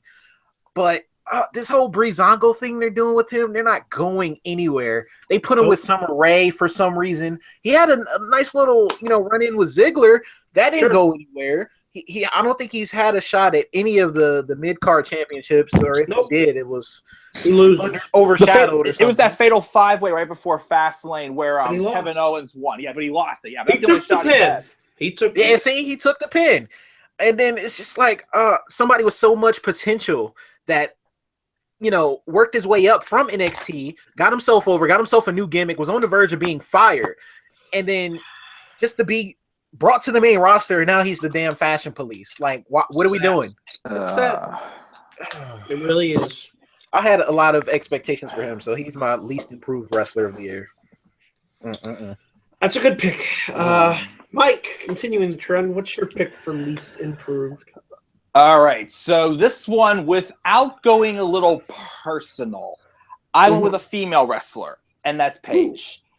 It's been a bad year for Paige. She suffering through some injuries at the beginning of the year. But when she was around, it's like they didn't book her any better than like Alicia Fox, like Summer Rae. Like they didn't make her feel like she was that champion wrestler anymore. No. And then, the whole behind the scenes personal stuff she got, and it's just like she was barely shut around. And then the 2 suspensions. It's just a shame because, she's 24 years old, and she has like so far ahead of her left in like her career to go. And being in a position where she is now, it's just a shame. So, I mean, I'd love to see her back. I've always been a huge Paige fan since she debuted and beat AJ Lee for the Divas Championship on her first night up. But I honestly think that once she's healthy again, she needs to like keep her distance away from WWE for a while. I think if she sticks around, it's not going to be a good ending for her. No, well, I could definitely see her getting fired, and I miss Paige. I was a huge fan of Paige, and I just want everything to work out in her life and just to get her life on track, really, before anything else. So that's a good pick, Mike. My pick for least improved is also a female. It's not Paige. It is Dana Brooke. You need to go back to NXT. It's just like Dana. Another similar to Apollo. Called up way too soon. Should have, if she was still in developmental, allowed time to improve and fail and pick herself back up. But on the main roster, she fails, and to me, it just doesn't seem like she's getting any better. She's just kind of stagnated. She hasn't been on TV in a while, so I don't know what's going on with her. But that's probably a good thing. I mean, just the feud with Bayley and that arm wrestling segment. That was stupid. That makes me just want to. It never happened. Here's a question, though. Do you think she would have at least excelled a little bit if Emma never got hurt and they would have stayed together? Oh, yeah. That would have been better, but just what they've done with her, throwing her with Charlotte, it's just like, it's not working. It's just the matches with Bayley, she botched so many times. Didn't she even botch being in the outside of the ring? She couldn't even do that. Multiple times. Oh, jeez. It's just like, and you know how to improve that? Put her back on NXT. She never got her comeuppance against Charlotte either. Charlotte literally was just dogging her. She slapped Charlotte one time, and they never went back to it. They're just cool again. Exactly. Wonderful writing there from 30 writers. But it's just like, she's somebody that can improve. I do see the potential in her, and I don't want to shit all over her, but she needs more time to develop. So just put her back in NXT and then bring her back up when she is ready. I agree. They probably could use her in NXT, too. Yeah, now with them rating, the roster, definitely. She would have definitely benefited from being down there. So that's why she's my pick. Let's move on, and this should be an interesting category, to the best segment of the year, category number 13. And we will start with Mike. Mike, what was your pick for the best segment of the year? This was actually a last-minute change for me. An honorable mention, I almost first was going to just go with Daniel Bryan's retirement, which that was great. But I want to stick a little more towards, storyline-wise for, one of the feuds. And the one that really stuck out to me, because it was something really new and fresh for me. The Wyatt family compound segment between the New Day and the Wyatt family, just the build for that feud was just amazing. And even the New Day coming out as Wyatt family characters, which I thought that was pretty humorous. But just that whole segment with them being in a different location, and it fit the Wyatt family's gimmick perfectly. It was just something really different, and unique. And it just really stood out to me whenever I thought of the best segment.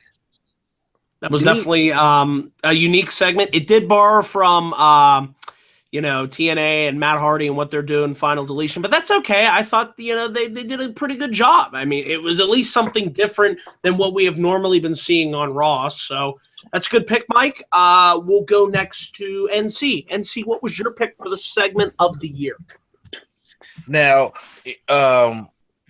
there have been I thought there was more good segments than matches sometimes this year because I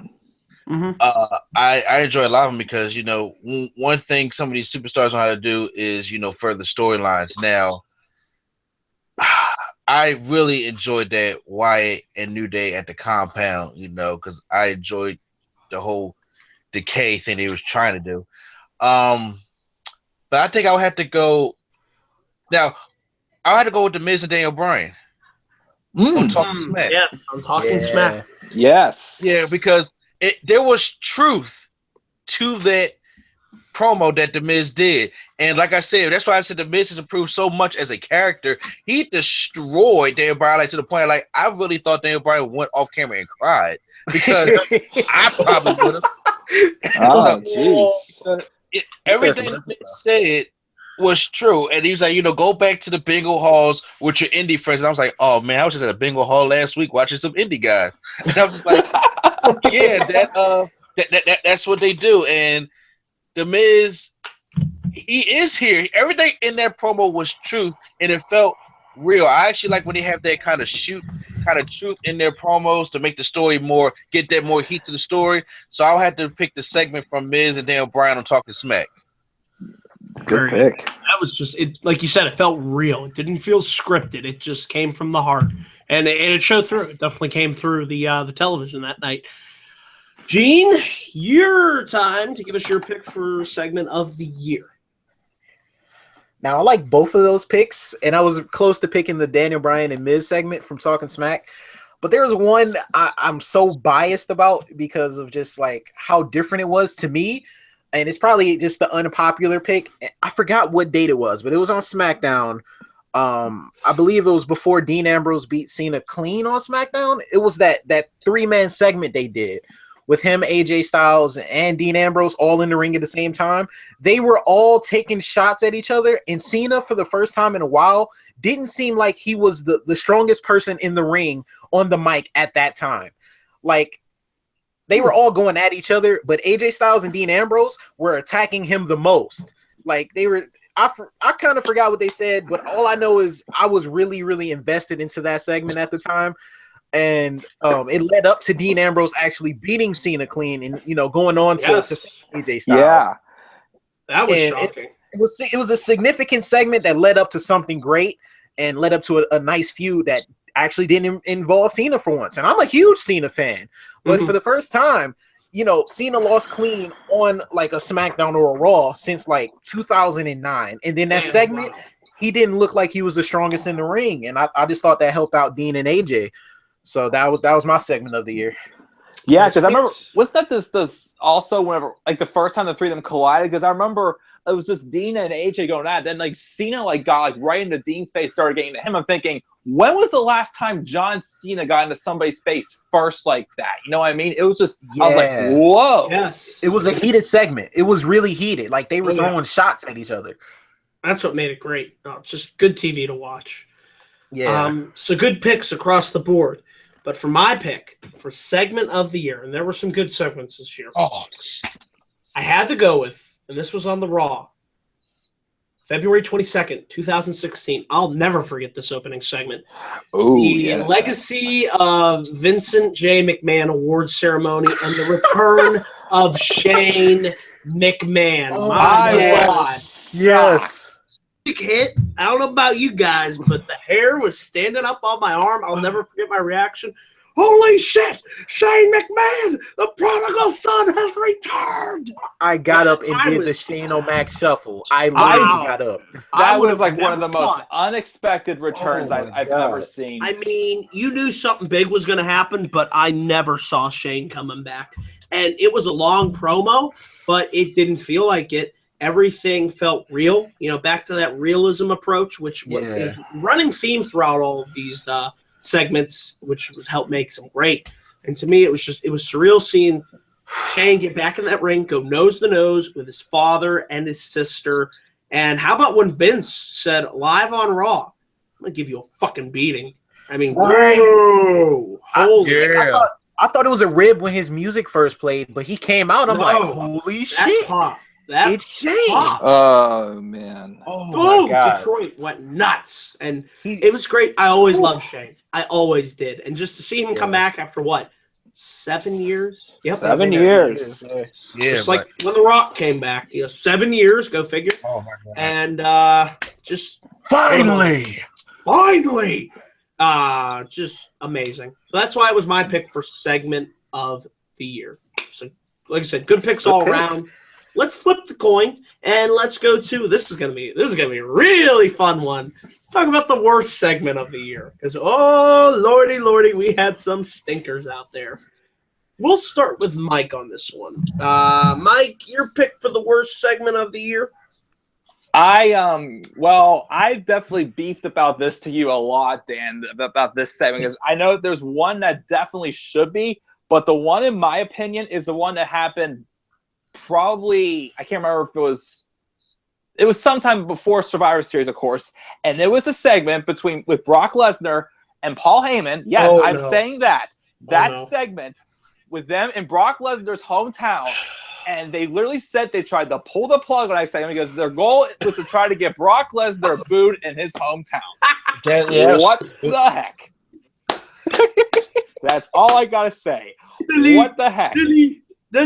Well, okay. Here's the thing. Also, I mean, the match itself, even though it was a short match, ended up being all right. But what I didn't like about the bill for that feud is they tried focusing way too much. Oh, you got your Goldberg. He's back. He's the face. And you got to boo Brock. He's the heel. Well, here's the thing.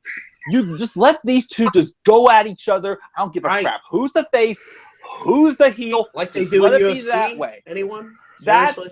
That just, that segment just pissed me off so bad. It's like every time Heyman comes out with Lesnar, it's like, oh, here's segment of the night. And you even destroy a Paul Heyman segment. I'm like, you have got to be kidding me. Can we fire whoever booked that segment? Gee, I wonder who it was. I wonder.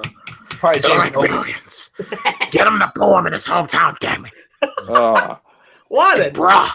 Oh, my God. That just it shows Vince is out of touch. If that doesn't show he's out of touch, I don't know what will.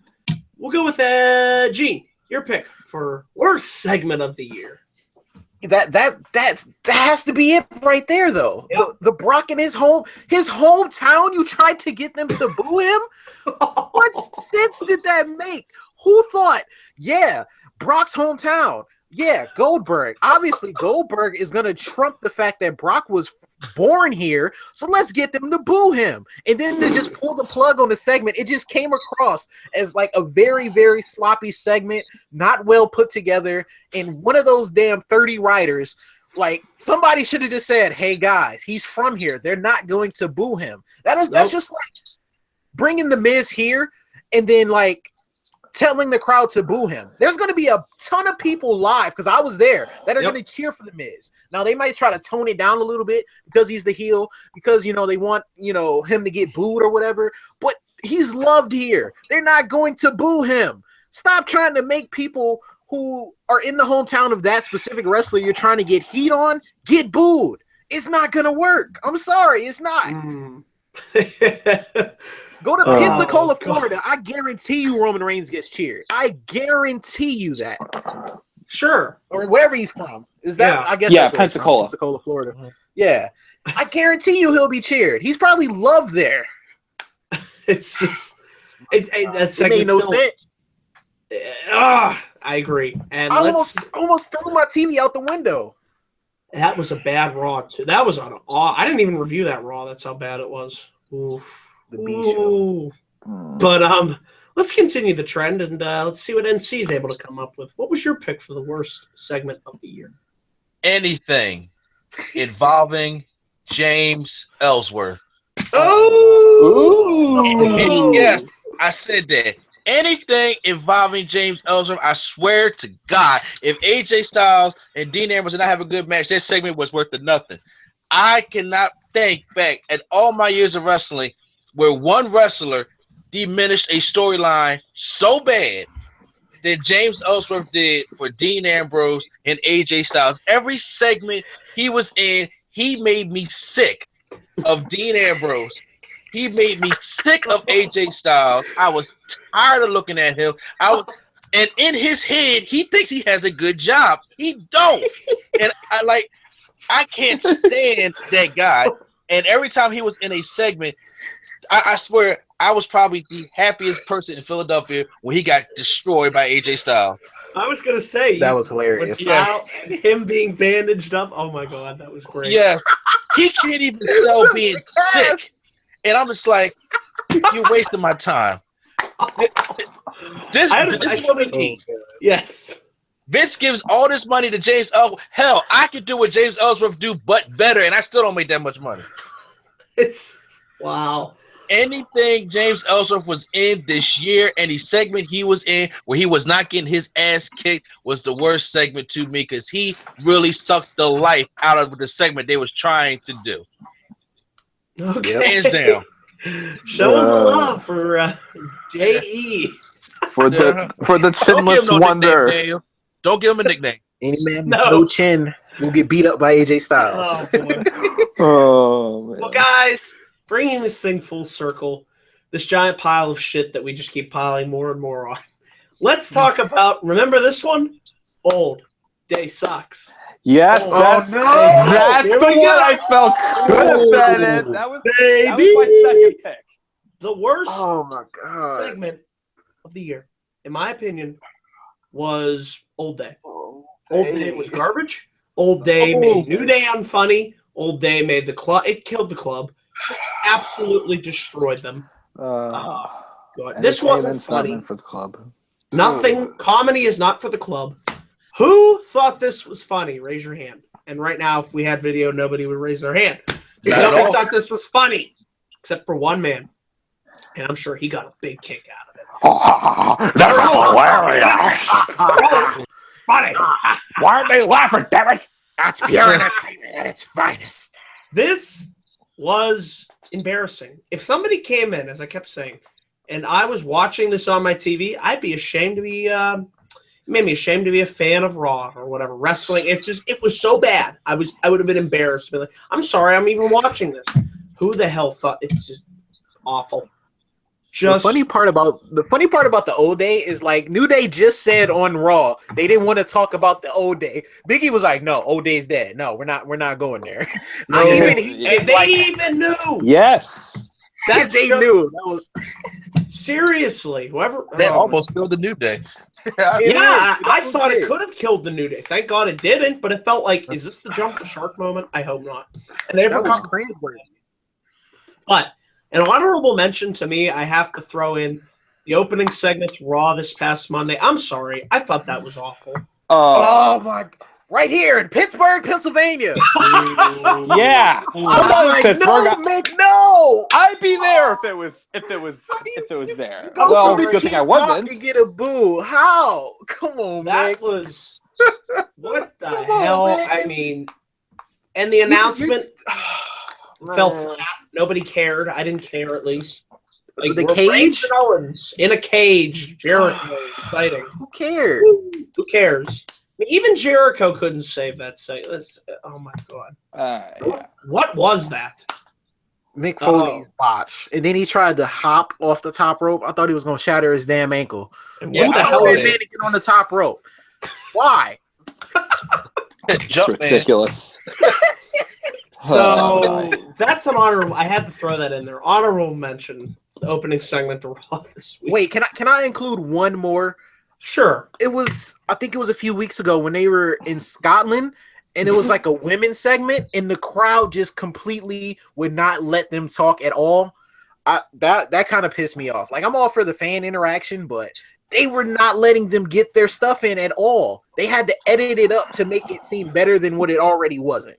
That was kind of bad. Yeah, was that where it was? England or something like that? Scotland. Yeah. They kept singing to Bailey or something like that. Like they wouldn't even let Sasha talk. Like it was just bad. It was just so bad. Don't even talk about the doctor skits. I don't even want to go there. Doctor Gallows and Anderson. Ring postitis. Oh yeah, that's a biggie ball. Yeah, men's testicles. That's my god. Why? So you ready to move on to some positive? Here we go. We got a positive category coming up. POP, baby. Power of positivity. Hold it down. The best storyline of the year. We'll start with NC. Your pick for best storyline of the year. Okay. No, seriously. I really think that take away from the matches, the best storyline, I felt as though that worked on every segment was Samoa Joe's rampage on NXT, trying to get another shot at Shinsuke Nakamura. And the reason why I say this is because Samoa Joe was doing things as a heel that we haven't seen before. Because Dan Mather was supposed to debut, and nobody has ever been beaten up during their debut. Not that he was supposed to be good, but he got destroyed, and I was just like, wait a minute. They actually wasted money on vignettes for this guy to get trashed. We ain't seen him since. I thought that was cool. I thought that was cool, and I thought him threatening Regal and keeping his promises. Regal! Regal! His eyes were like bulging out of his head. Exactly. And I thought it was smart to take out Shinsuke to a point where he can't defend his title in the, because NXT still abides by the rules, that you can't defend it in 30 days. So you just give me the title. I thought all that booking and all that storytelling was smart. Was it probably the strongest overall this year? Not really, but for me, that's the one that, hit home because there was a lot of new things that I have not seen before that NXT does great. That's a very good pick. The matches may have just been good, but the storytelling I thought was tremendous. So I'm glad you mentioned that. That's a very good pick. Very good pick indeed. Gene, we'll go with you. What was your pick for the best storyline of the year? This may be a shocker to you guys that my favorite storyline of the year is two guys that are from right here in Cleveland, Ohio. See, that's how you get a cheap pop. Here we go. But Dolph Ziggler and The Miz. Yes. Was my favorite. Now, it would have been John Cena and AJ Styles, but I don't know, like the way The Miz elevated himself this year. Yep. Even though I didn't think he was the most improved wrestler, but I still enjoyed his matches. And him and Ziggler were putting on great matches that were competing with the main events of the SmackDown pay-per-views. Because, SmackDown actually knows how to put on good shows and good pay-per-views, and it's not Sunday Night Raw. Anyway, but yeah, Dolph Ziggler and The Miz, just the passion that they had. I was there for one of their promos. I think when Dolph Ziggler put his career on the line, that was here in Cleveland. I think I was, because I was on the floor for that. I was, pretty close to the ring, and good seats. Great seats. And I even did a vlog on my channel, cheap plug. But yeah, I just enjoyed that storyline for what it was. The promos they dropped, even Dolph Ziggler, who people give a lot of crap for doing the same things over and over again. But I don't know. I just like how serious he was about it and how it meant so much to him that he would put his whole career on the line. And if he lost, well, fuck it, I'm gone then. That's it. But, he reeled The Miz in and was able to win the championship, even though The Miz winded up getting it back. That was kind of a little bit weird, even though I'm enjoying The Miz as IC champion. But I don't know. That was my favorite storyline of the year. That's a very good pick. I'm glad you mentioned it. Definitely one of the best feuds on SmackDown and WWE as a whole. Let's go with you, Mike. Your pick for the best storyline of the year. Well, despite the whole hot potato thing we discussed earlier, I got to give it to Charlotte and Sasha. Just the fact how much they made women's wrestling important again this year. And starting at WrestleMania 32 with the triple threat with Becky Lynch also, but just this feud in general with how it brought back. Yes, it dragged off on a little too long. Probably it should have ended at Hell in a Cell, in my opinion, still, but it just brought so much back to women's wrestling, and it's just one of my favorite years so far to watch as far as women's wrestling goes. And heck, it even, in my opinion, makes the Raw Women's Championship feel more important than the freaking Universal title, or the Fruit Roll, as Dan and I call it. Fruit Roll. Yeah. Yes. Oh, God. That's a good pick, Mike. That's a very good pick. That's a great pick. And I'm going to round it out here. My pick for storyline of the year.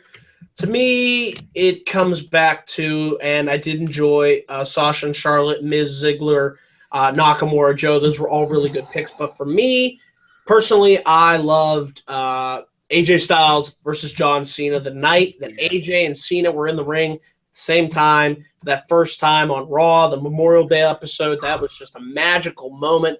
Actually, that was a really good segment. I should have mentioned that. Honorable mention for segment of the year.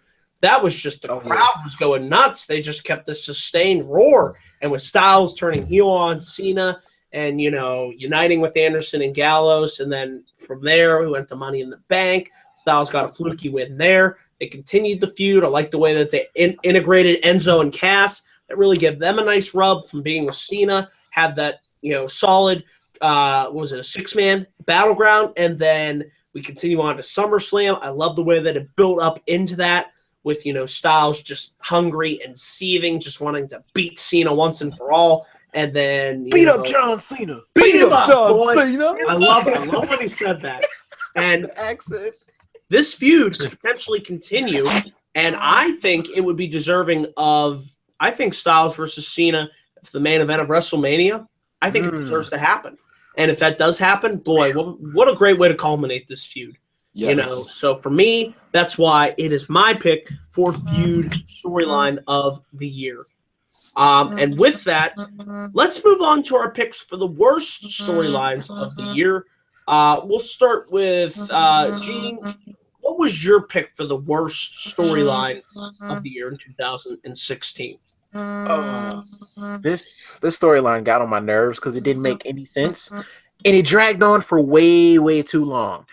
And it's a recent one that culminated at Hell in a Cell, and it's the reason that Roman Reigns has the damn U.S. Championship. Rusev and Roman Reigns. Why? Rusev! Why did we do this? I don't get To it. give Roman Reigns a consolation prize. To just give him the Universal title match twice now? Yeah. Why? There was no point for that feud to happen. Rusev could still be carrying the U.S. Championship, and everything could be fine. Even Enzo or Cass could be going after it. It'd make their feud mean a little bit more.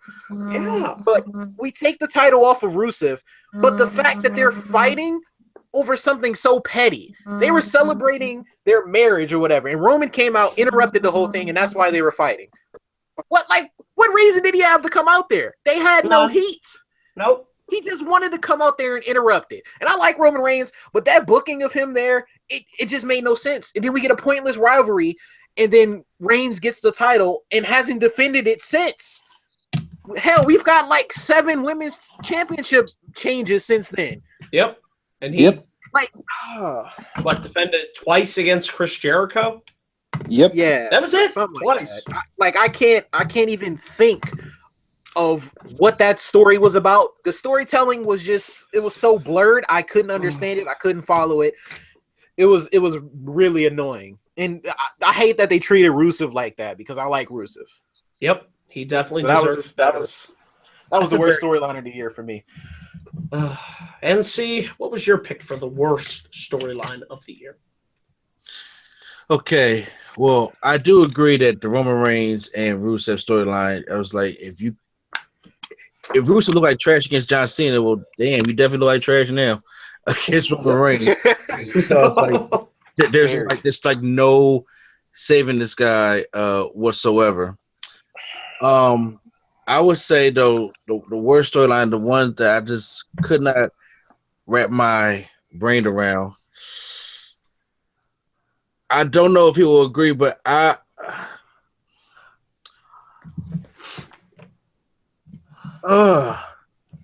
so tired of bitch. I'm sorry to hold this up. I really am. That's okay. But you know what? No, I'm gonna go with what Gene said. I didn't like the Rusev and Roman Reigns storyline at all. I really did, because I've debated between a couple of them, but Rusev got back on track with the United States Championship. Mm-hmm. And for Roman Reigns just to take it, to do nothing with it, was like a slap in the face. Because the only other one I was really thinking of was the same one that happened with United States Champion. That was between Ryback and Kalisto earlier this year. Oh my god! And I ain't like any of those. And I was, the whole big guy, little guy thing again. I was like, oh, here we go with that WCW crap again. So I was just like, I don't know. Yeah, those are both bad to me. But I think it was a more slap in the face because Rusev actually did good with the United States Championship, and having Roman Reigns just take it right from under him to do. He only defended once as winning, right? Twice, Jericho in October, and then again against Jericho twice. Okay, yeah. So I might agree with Gene on this one. It's just like, why do that if he's just gonna do nothing with it? You idiots! And he apparently has no opponent. Stupid idiot. Seriously, Nobody wants to challenge him for it. Sami Zayn, Whoever made that excuse, Braun which is Strowman? Vince McMahon, you just made the list.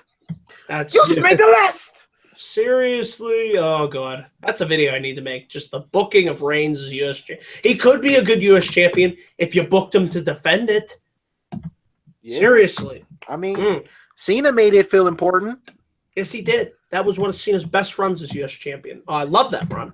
It And was. now just see it be devalued to practically non-existence. I'm glad. I'm glad you guys brought that feud up. Mike, what was your pick for the worst storyline of the year? Well, I try to forget about Rusev and Reigns, so I actually didn't pick that for that reason. And also, because I didn't want to keep ranting on Roman Reigns. There were so many categories I could have picked on him, but I'm going to have to go back. We talked about this a little bit ago. I'm going with the worst storyline of the year, the New Day and the Club, because I felt. Yeah. I mean, here's the thing. Oh, yeah. I'm completely happy with New Day being longest reigning tag champs. Don't get me wrong, Sure. but with how poorly the segment was booked, I really felt this probably should have been when the New Day at first should have dropped the tag titles. And plus, also, it hurt the Club big time. Also, Yeah. they come over, they're this big dominant kick-ass team that's just gonna rip everybody to shreds. No smiles are funny about it. And he started doing segments about doctors and retirement homes.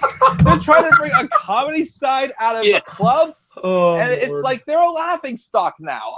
Like, what the heck are you doing to these guys who have such a rich history from Japan? You bring them over to here, and you have them telling jokes and pretending to be doctors and bringing out guys dressed up as old men to pretend to be a tag team? You've got to be kidding me. When you say that out loud, you know how ridiculous that sounds? Yeah. Oh my And god! one those people watch every year. Didn't they throw Dana Brooke in there for one segment? Like, Yeah. for no reason? Yeah. Like, why? Oh, yes. Yeah. I completely forgot about that. But yeah, luckily the New Day at least recovered from that. So Yeah. I'm glad about that. But I do think that segment did hurt both teams a little bit. Yeah, it did. Club haven't did. recovered. Nope. Not at all. They're just another team. Oh, so continuing the trend of shitty feuds, storylines, whatever you want to call it. Here is my pick for worst storyline of the year. And I'm going out with a different one here. I'm going with Roman Reigns versus Triple H. Just what on paper could have been a really good storyline. You know, like we said earlier, you almost forget that this was your main event match program at WrestleMania. Just the dynamics were all off. You know, we should be cheering Reigns, but we aren't because of the shitty booking.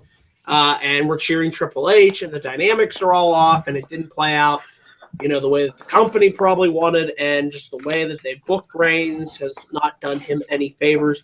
And this feud with Triple H didn't do him any favors. It didn't do Triple H any favors. And it, like I said, nobody benefited from this. Mike mentioned plot holes with Triple H finally getting the title. They win. McMahons are happy. And then what do? You put him in that triple threat to see who faces Triple H for Mania. Like, what the hell? How does that make No any more opportunities, Roman, freaking but you get an opportunity. sense? That hurt the storyline. It started off good with Reigns and the beatdown on Triple H. Remember that, anybody? TLC 2015. That was cool. Yes. I love that. That's how they should have booked Roman Reigns, but no, we can't get that.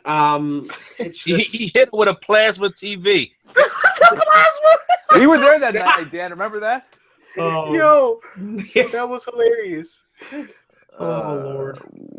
You hit it with a TV. Oh yeah, there it is. I remember it That was now. great. Yeah. No fuck. So it's just nobody benefited. No, so it was just a waste of time.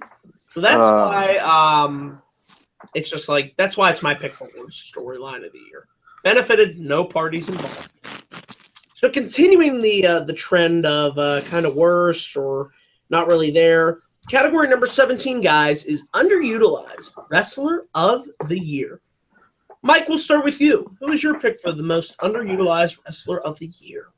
Well, the person I'm about to pick was definitely didn't have a good year. But after what has happened, the one bright side from Roadblock, I am expecting great things from this person.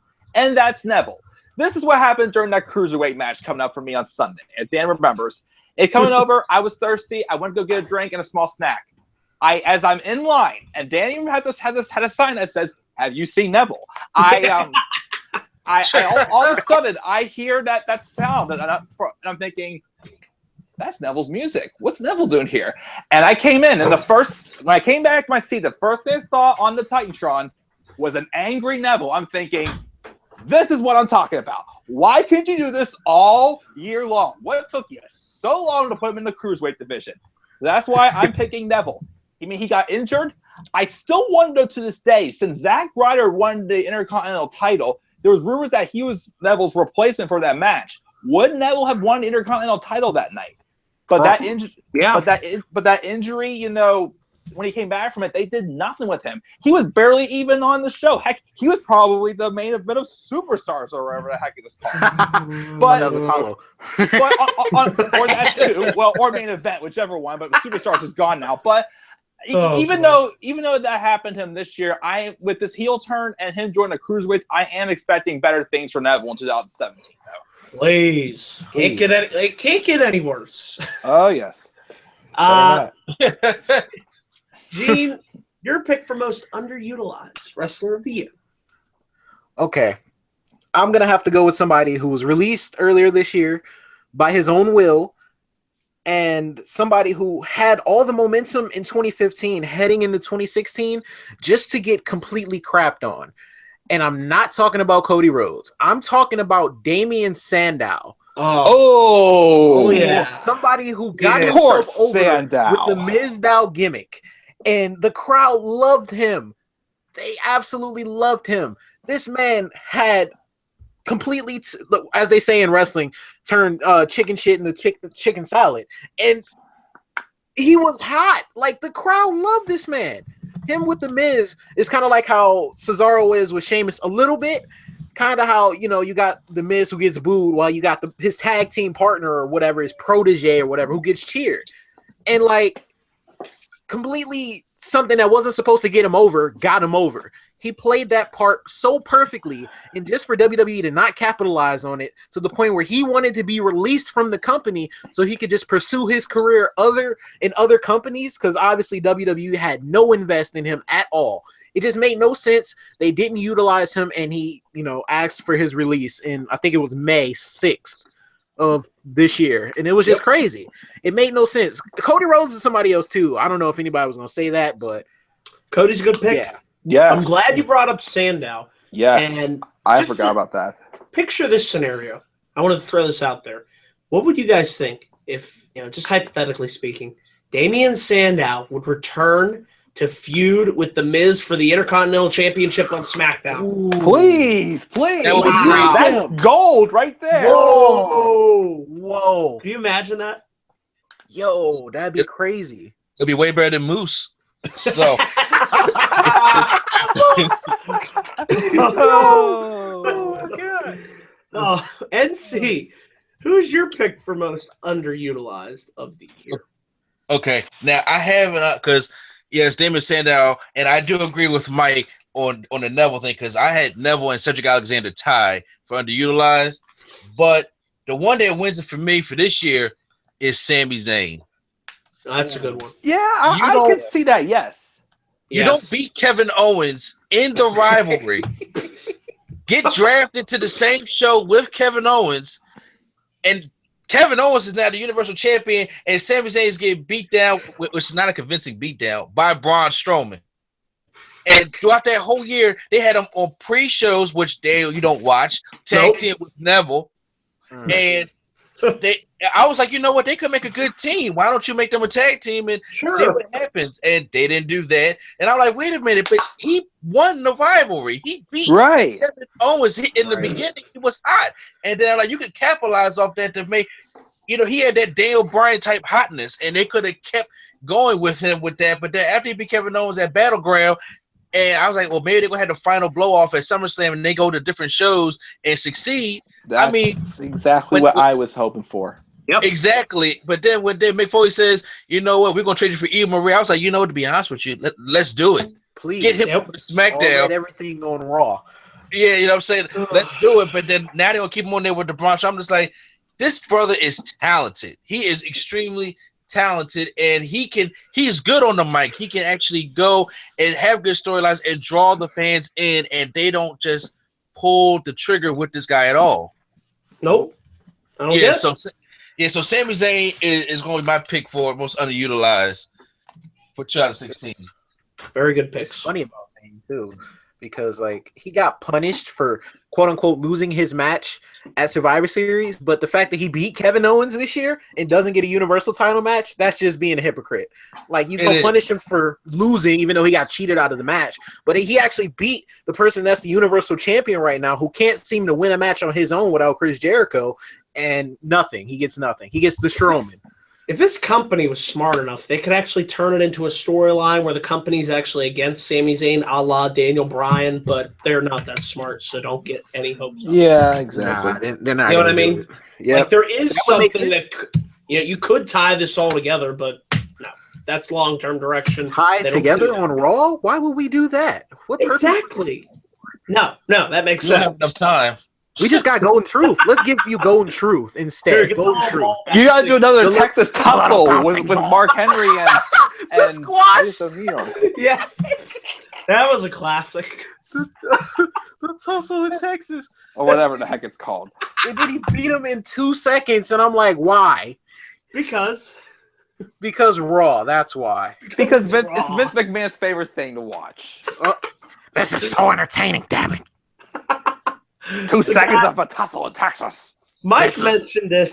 My pick for the most underutilized wrestler of the year is the man that he was lost, but now has been found. Neville. Shout out to my boy Neville. I made the sign for you at Roadblock. I wish it would have gotten on TV because we were looking for you. This man has been missing for months and months. We didn't know what happened to Neville. Was he kidnapped? Was he, left behind?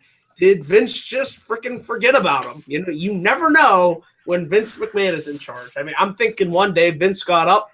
It's the day of Roadblock. He trips over something. Who the hell are you? You look like an angry elf.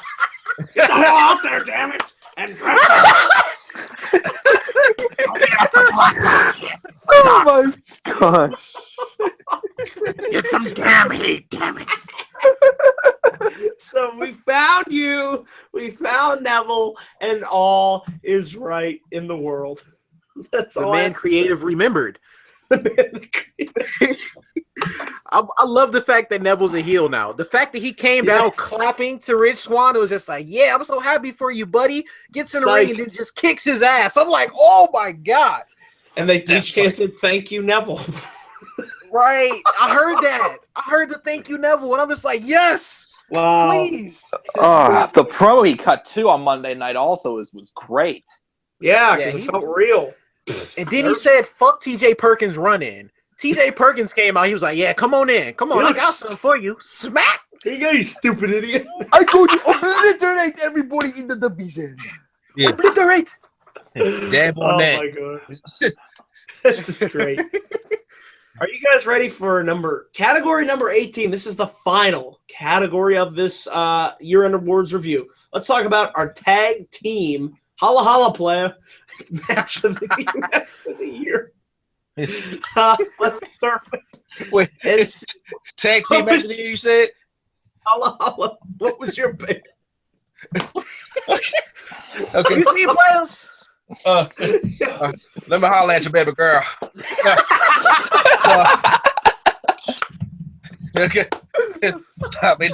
So we're doing tag team match of the year, correct? Yes. Yeah. Yes. Okay. I would have to, cheap pop the shout to Philly. I'm going to have to pick the New Day become the longest reigning tag team champions on Raw at that final match, the triple threat they had between them, Kevin Owens and Jericho, and Seth Rollins and Roman Reigns, due to the fact that being there live, it was actually nerve-wracking because I knew that it was about to be time for the New Day to give up their titles. I didn't think they was actually going to let them go and beat off the record. So the heat behind that match was like we were all invested because honestly, those two matches are the only things we were invested in opposed to anything else on Raw. Mm-hmm. So, right. I thought those that match right there, The spots were good, and they were clean. Everybody hit their mark perfect in that match, and it was convincing because I really thought, because every time Xavier was in a match with the New Day, I'm like, damn, there you go. Oh, here it goes. Xavier was losing that, so I was good, picking that match. And Tay Long makes tag team matches, triple threat matches anyway. So imagine if Xavier would have pinned Roman Reigns though. I would have went. That would have been. He would have put them over. That was it. Yes. Do nothing else for the year. exactly, but no. Roman Reigns had to take a nap outside the ring and the Spear Kevin Owens when the cameras went off. I guess so. Ooh,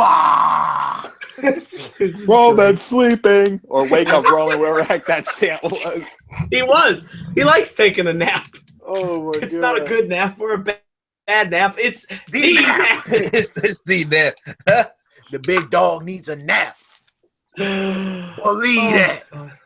I need to think of my next Looney Tune phrase to say. Suffer and succotash.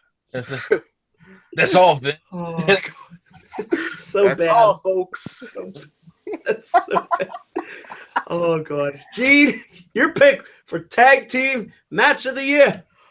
Well, I was mulling it over. We did have some good tag team matches this year, but I think I'm gonna have to go with the main event of, well, not the main event, what should have been the main event of Survivor Series, the Team Raw versus Team SmackDown 5-on-5 traditional Survivor Series match. That match went on for about an hour, and I loved every second of it. The stories told in that match were just crazy. You had everything. You had the mascot James Ellsworth eliminate Braun Strowman to protect him from being pinned by getting counted out, because who the hell was going to pin him? You had Shane McMahon dying. You had Dean Ambrose say, screw SmackDown. I'm going to just go with my Shield buddies, and we're going to do this Shield spot real quick because fuck AJ Styles. We just had everything in this match, man. This match was crazy. I was dying the whole time. I loved it. This match was my favorite tag team match of the year.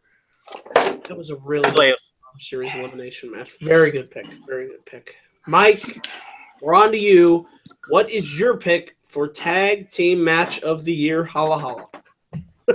Well, it's been a while since we've actually, well, not say 2 hours since we've gone down to NXT, but I had to pick the Revival and DIY at NXT TakeOver Toronto. Yeah. Getting back to the same thing you said. Getting back to the same thing we said earlier about the match against them in the Cruiserweight Classic. Unreal storyline telling, and then like I said earlier too, the Revival's just that tag team. Like they're a legit champion heel tag team. They don't make excuses. They have great psychology and great chemistry in the ring, and they find every way to win. Mm-hmm. And even from their first match they had, they got Gargano to tap out, and then the finish. I love the finish. How both Ciampa and Gargano had each Dash and Dawson set up in a submission hold. But just the storytelling, the way that match went, that best match of the night by far at NXT TakeOver Toronto. So I gotta go with that match. Them false finishes got me. Oh yes, and the false finish too. I forgot about that part, but yes. Oh my god, that was a great match. Oh yeah, Mike, I'm in agreement with you. Like you said, the Revival versus Gargano and Ciampa at NXT TakeOver Toronto. Just the way that the story was crafted, told, and built throughout. The crowd was in the palm of their hand. Gargano and Ciampa fighting, and Dash and Dawson trying to cut them off at every single opportunity. But Gargano and Ciampa, they did it themselves, and they became NXT Tag Team Champions, and just the reaction. So happy for them. That's how you tell a story in a Tag Team Championship match. And like you said, that's why it is my pick for Tag Team Match of the Year. I also want to give honorable mention to the New Day versus Y2AJ on Raw. Yes. Oh, yes. 2016. Yes. What an amazing tag match. One of the best New Day matches I've ever seen. Oh, that was an amazing tag match. Very underrated. Just wanted to show some love to that match as well. Y2AJ. Oh my god, I forgot about that. Remember that one? That was whew. Hey Daniel. He had a shirt. Yeah. Oh, look, I'm sorry. I have to say this, guys. For everybody that's out there on YouTube, all these guys had great answers. My answer was terrible. Daniel, guys, I know he's going to try to be humble and say all good picks. No, it wasn't. it's gonna be like, you know, Family Feud when they say, "Hey, good answer." No, mine was not a good answer. It wasn't a good answer at all. So please don't clap for me. Everybody else, Gene and Mike and Daniel, those are all great picks. Please disregard and steal on this one. Okay. Don't worry about it. You're good, man. Don't worry about it. Oh yeah. So guys, we have made it through 18 categories. This has been the 2016 WWE Year in Review Awards video. I want to say thank you to all who watched it live. Hashtag if I watched it all. You get that trending in the comments section down below. And remember, once this video is posted, feel free to leave your own comments down below for your own picks for these categories. I would love to hear what you guys out there, my subscribers, whatnot, what you can come up with. And guys, it was just great. This is an annual tradition that I want to make happen on this channel, and I'm glad we could all get together. I love having you guys on, separately, and we need to do more.